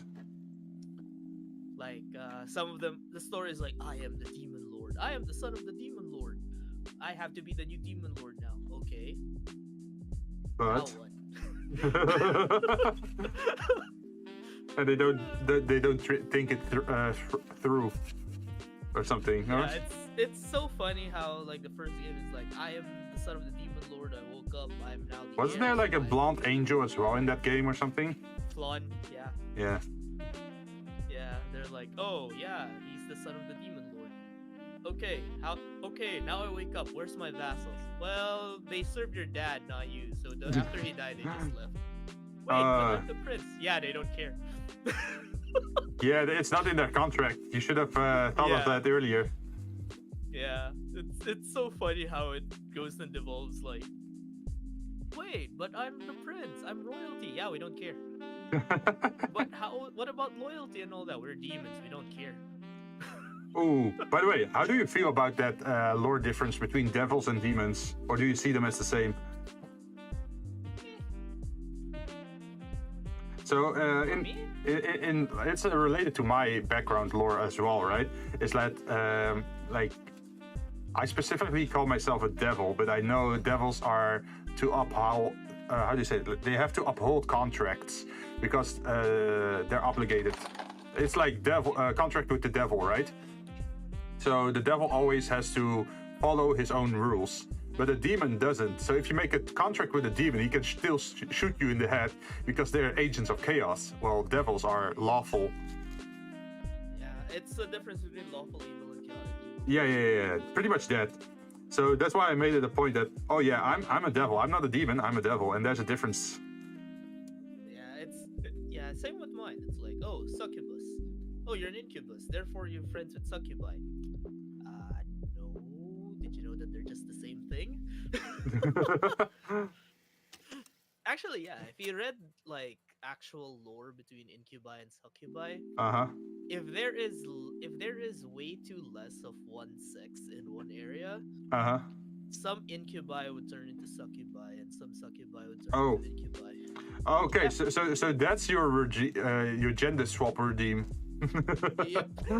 Now it makes sense. We got a lore drop. Sense, right? Wow, the secret's out.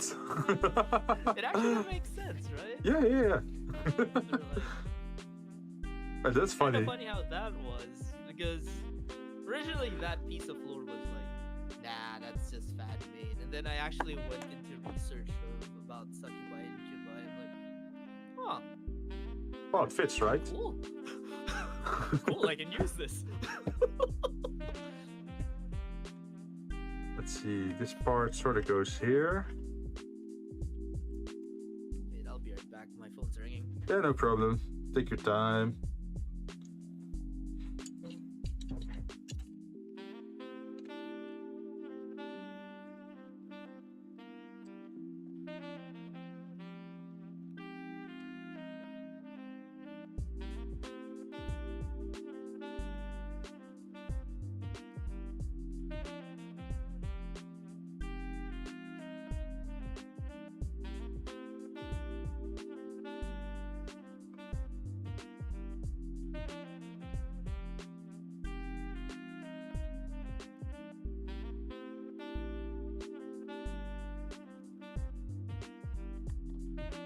I forgot to send this part.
Let's say 1.5. I have returned. Welcome back. Yeesh, I'm on my day off and I'm getting cold.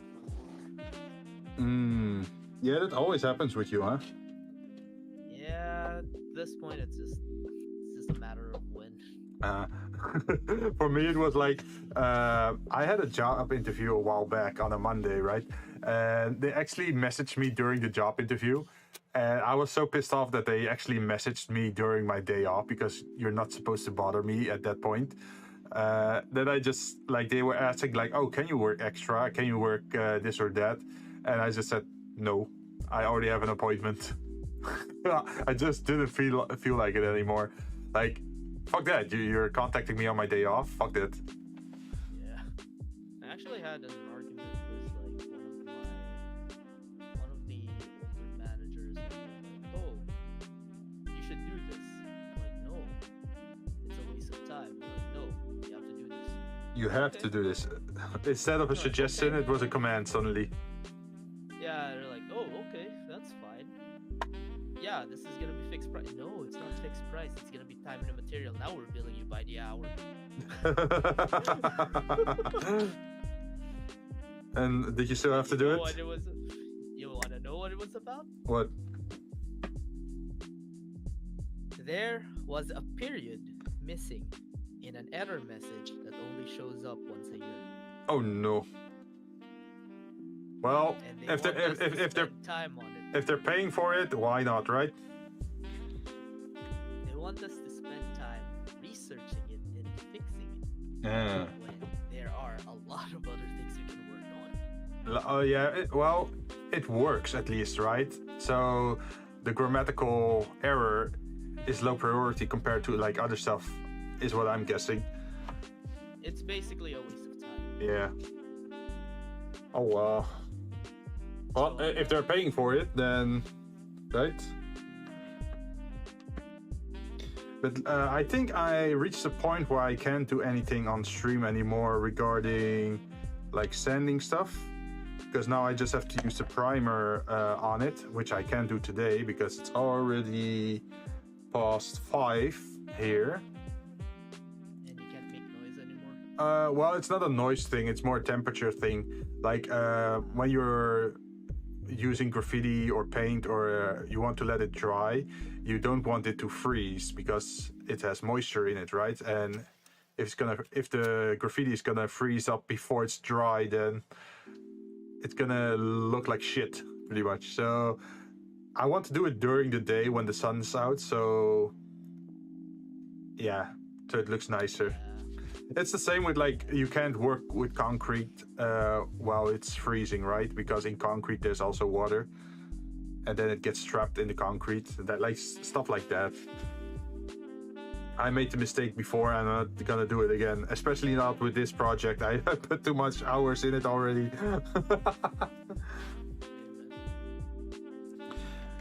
But yeah, this is the first part of what I'm gonna do. After I'm gonna off-stream paint this, and next time everything should be looking white. And on stream, then I can probably add masking tape. And Chilla's art. huh? Oh, sorry. You know the thing that Jinn plays a lot, the horror games. Yeah, yeah, There's yeah. another one coming.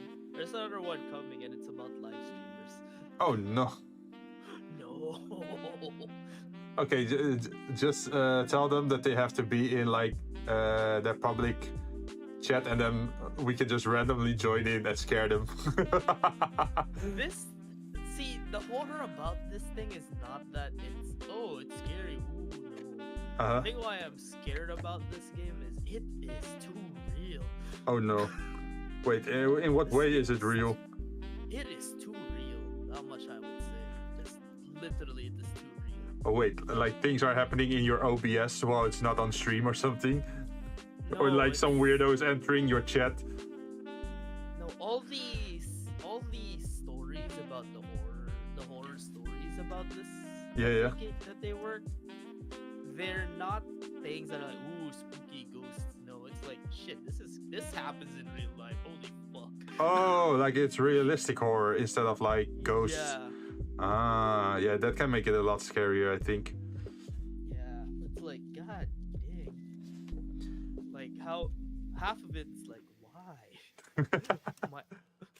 I'm like, why? Okay. This is horrifying. Okay, I'm gonna change scenes so I'm more in my bar again. Instead of like having the hand cam stuff. That allows me a little bit to clean up. Because Jesus, that was a lot of sanding I did today. I was glad. Yeah. Oh, wait, I should show you one more thing. Like, where is it?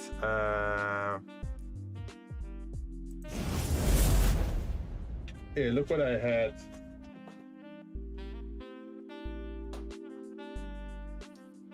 Ta-da! Sorry. I'm waiting. The stream view is still. Yeah. But Yeah, I forgot to change it. For creative streams, I still have it on normal latency instead of ultra low. But for gaming, I have it on ultra low. But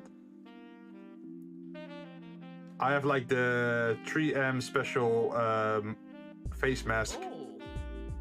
Oh, look, it's the mask from Code Vein. Well, this mask predates Code Vein.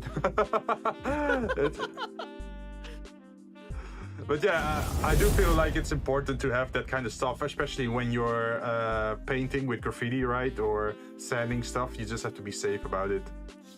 Because there's a lot of fine particles. And you're not sure what the plastic is made of.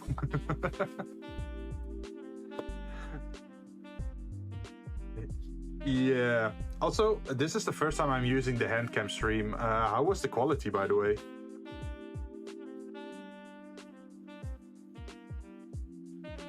Oh, yeah.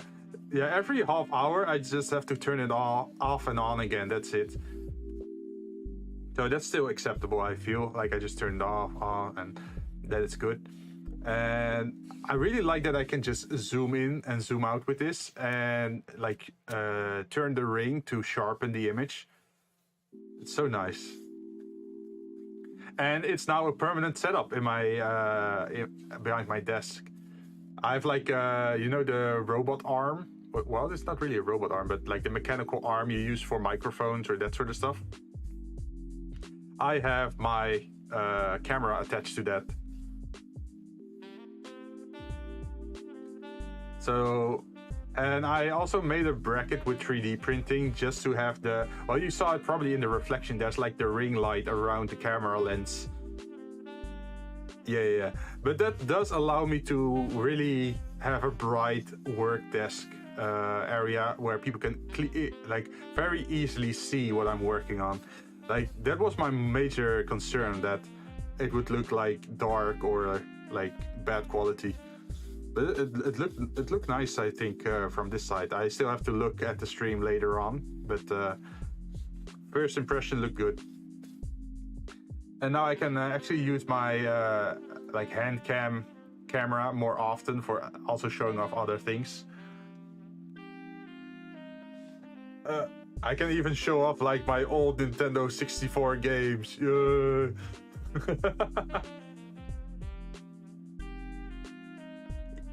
Yeah, I have a lot of old shit.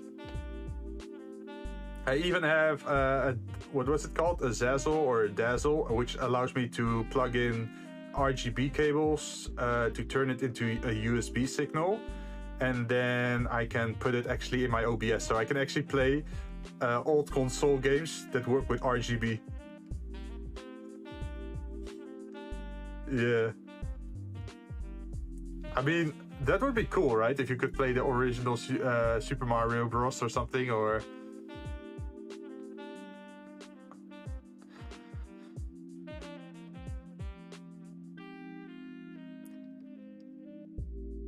Okay. Okay, so you don't need to anymore.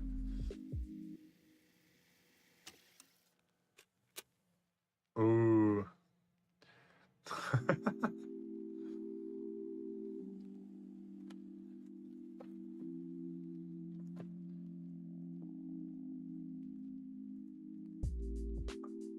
Oh, wait, that's smart. Because if it's vacuum sucked, then there's no oxygen anymore in there. And if you... Like, the whole thing about rusting is that it's oxidation, right? So if there's no oxygen, there's no rust. Smart.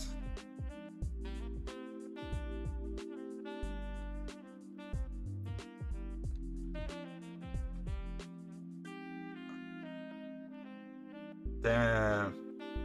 Okay, for me, it's my Nintendo 64 is just in a carton box somewhere in my like basement. But it's a dry basement though.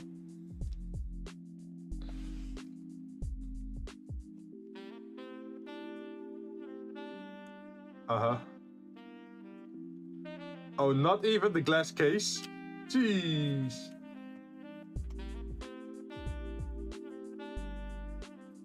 It's gonna be a family heirloom that's gonna go through generations, and then one of the grandchildren is gonna be like, oh, I want to play on it, and just unpacks it and just ruins it for generations.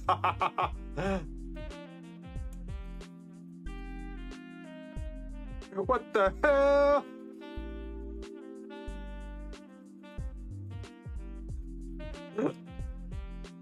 You opened Pandora's box.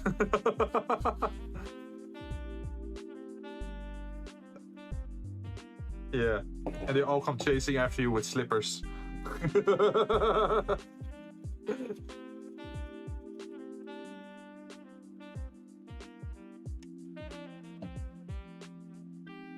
Tomorrow, do you have a selection or just anything goes?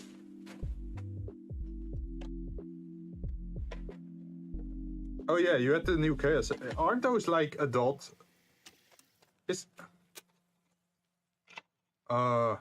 Because I remember Chaos Head is connected to Steins Gate and Robotic Node somehow. I actually saw Chaos Head, I think, as an anime, I think.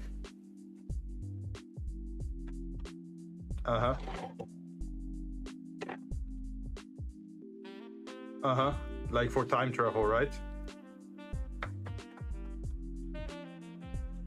AI. Yeah.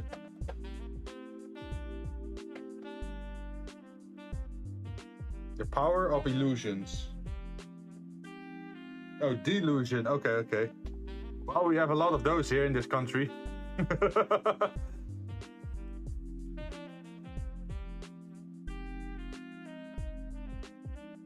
Oh no. So the strongest person is the prime minister.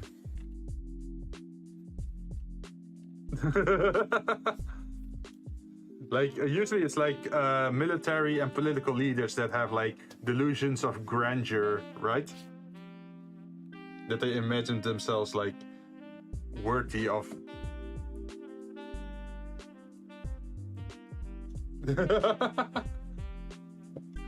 Wait, that would work perfectly well with the Jinn tuning bio or whatever. Yeah. Imagine. Wait, it's just spiral power. That whole anime is just spiral power. Like you believe yourself to be able to do it, and you get the energy to actually do it.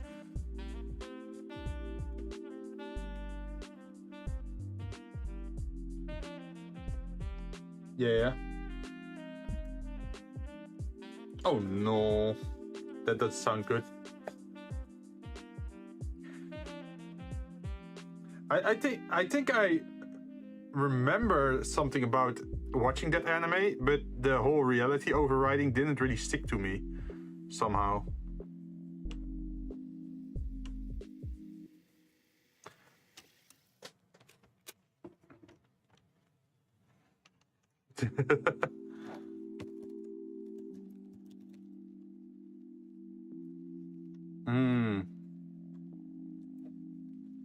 It's also what? Oh, because he has like traumas or something, or wait, I remember. Didn't he start the game or like start the story in some kind of container box that was his like PC house? Yeah. And was he talking to his figurines? I don't know.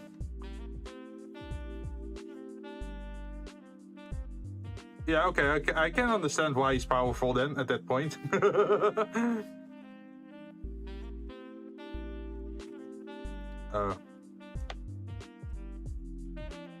You just don't want to know about it. Ah, okay.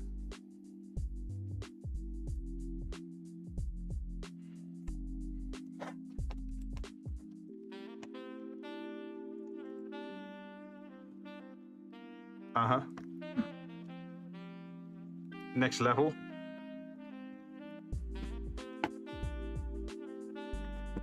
Oh no. Yeah, I think I'm gonna stay away from a game like that.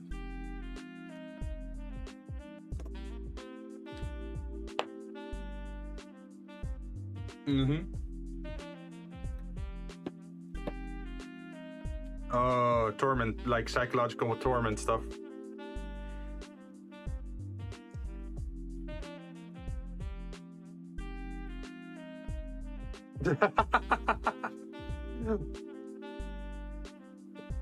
Ah.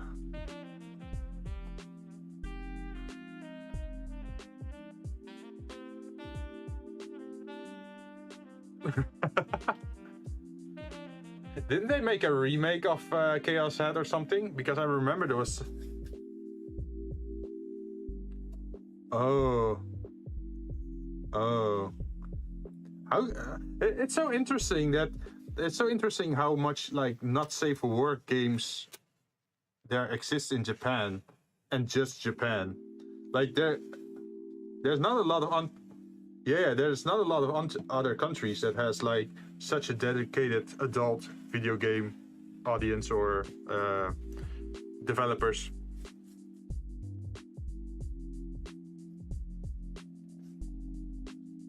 Yeah.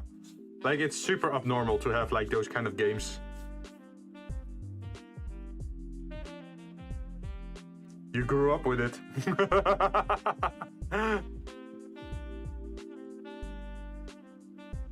Really? Wasn't that weird? Huh.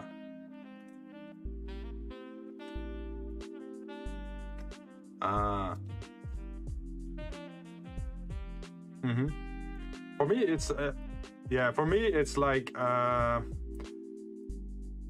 to explain it simply, like for me, when I was in my teens, when there was a kissing scene on TV, the TV channel already got changed, like just a kiss.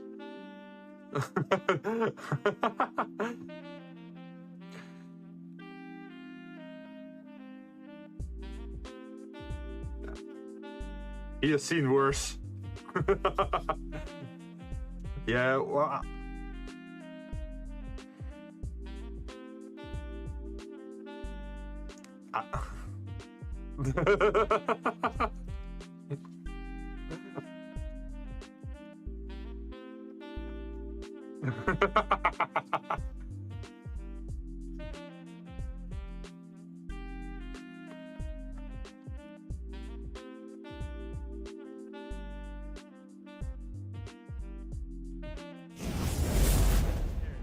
Catch me, I'm gonna get yelled at. Uh-huh. When I first heard that, I'm like, you have to hide it? You have to hide it? What? What? My only rule, our only rule was like, do what. Our only rule was you can keep it, you can have it, just don't watch it, just don't let us see you consuming it.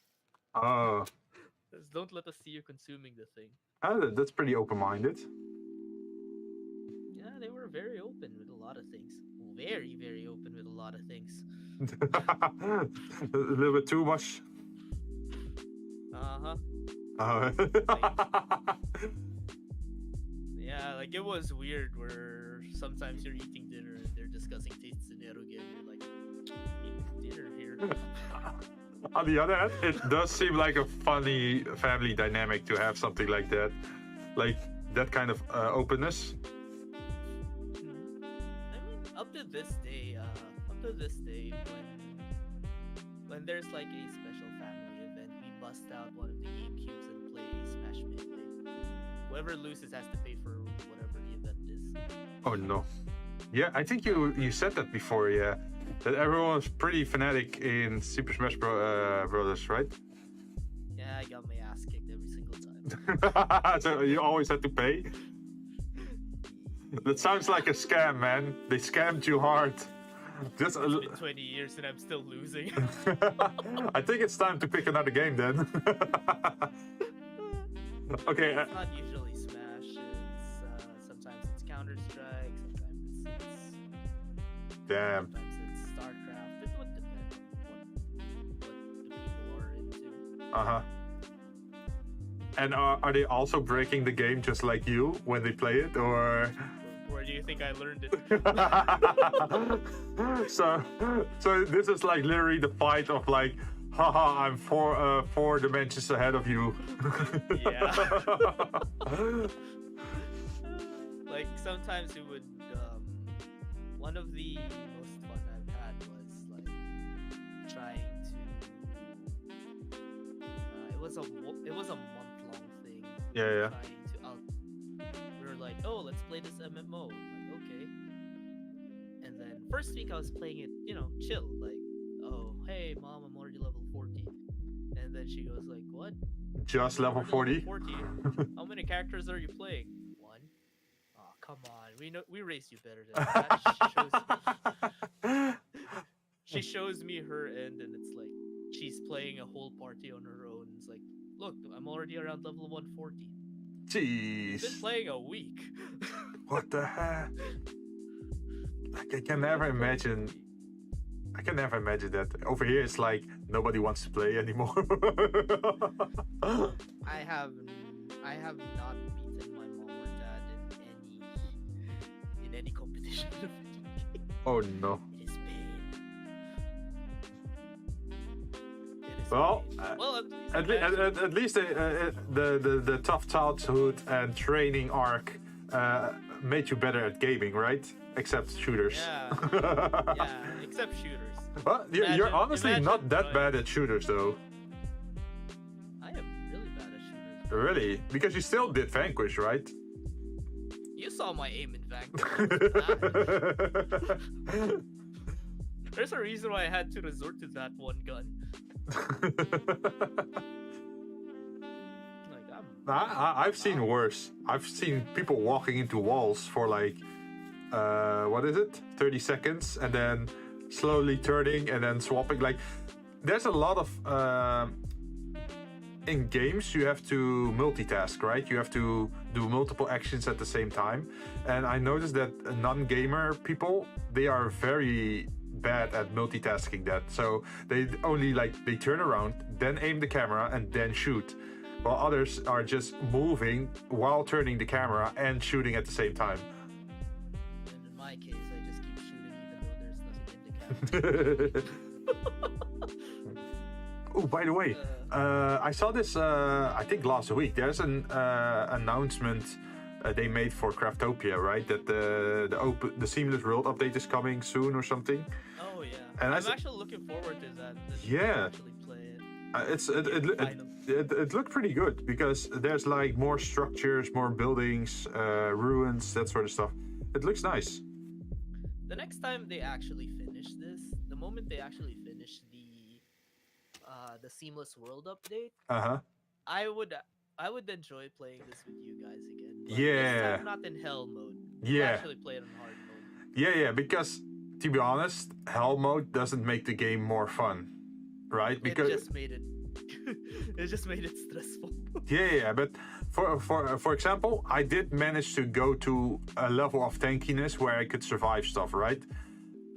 But your damage is other shit. So you're fighting for like a half hour just to fight one dragon. At the other hand, if you're a glass cannon, ooh, like one cloud of fire just kills you outright because you have no defenses at all because you're a glass cannon. So it's two extremes. Yeah, or you just spam electricity. Yeah. You just spam electricity and it's like AFK here. Oh, like, okay guys, AFK here, pick up the stuff. Also another thing, it seems that they're making the world map bigger, so you have more islands per world. Oh, but with the Seamless update, there's no more island portals. The portals are gonna be repurposed for fast travel. Yeah, that's fine, right? That's good for me because the thing that turned me off from playing Craftopia longer was the fact that everyone has to move to the one island. Yeah. And usually there wasn't enough to do on one island to stay there for a very long time, right? Yeah. And it's always the same island over and over. Yeah. I hope they make more like in-depth dungeons. Like old school Zelda dungeons. Oh, no problem.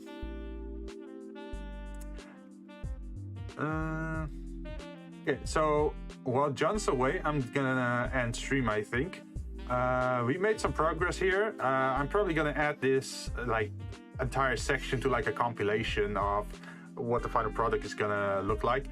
For now, what I gotta do is paint the parts that I sanded today, and then schedule in another stream for the masking, or to actually show off a little bit of what I did last time, or like between streams, I mean. But yeah, that's it for today. I hope you guys enjoyed it. We're gonna be streaming more often using the hand cam setup, probably also for painting, like if I use brushes or on figures, that sort of stuff. But that's something for later. Now I want to just make the Nerf gun. So see you guys later, and thank you all for watching. See you guys next time. Bye bye.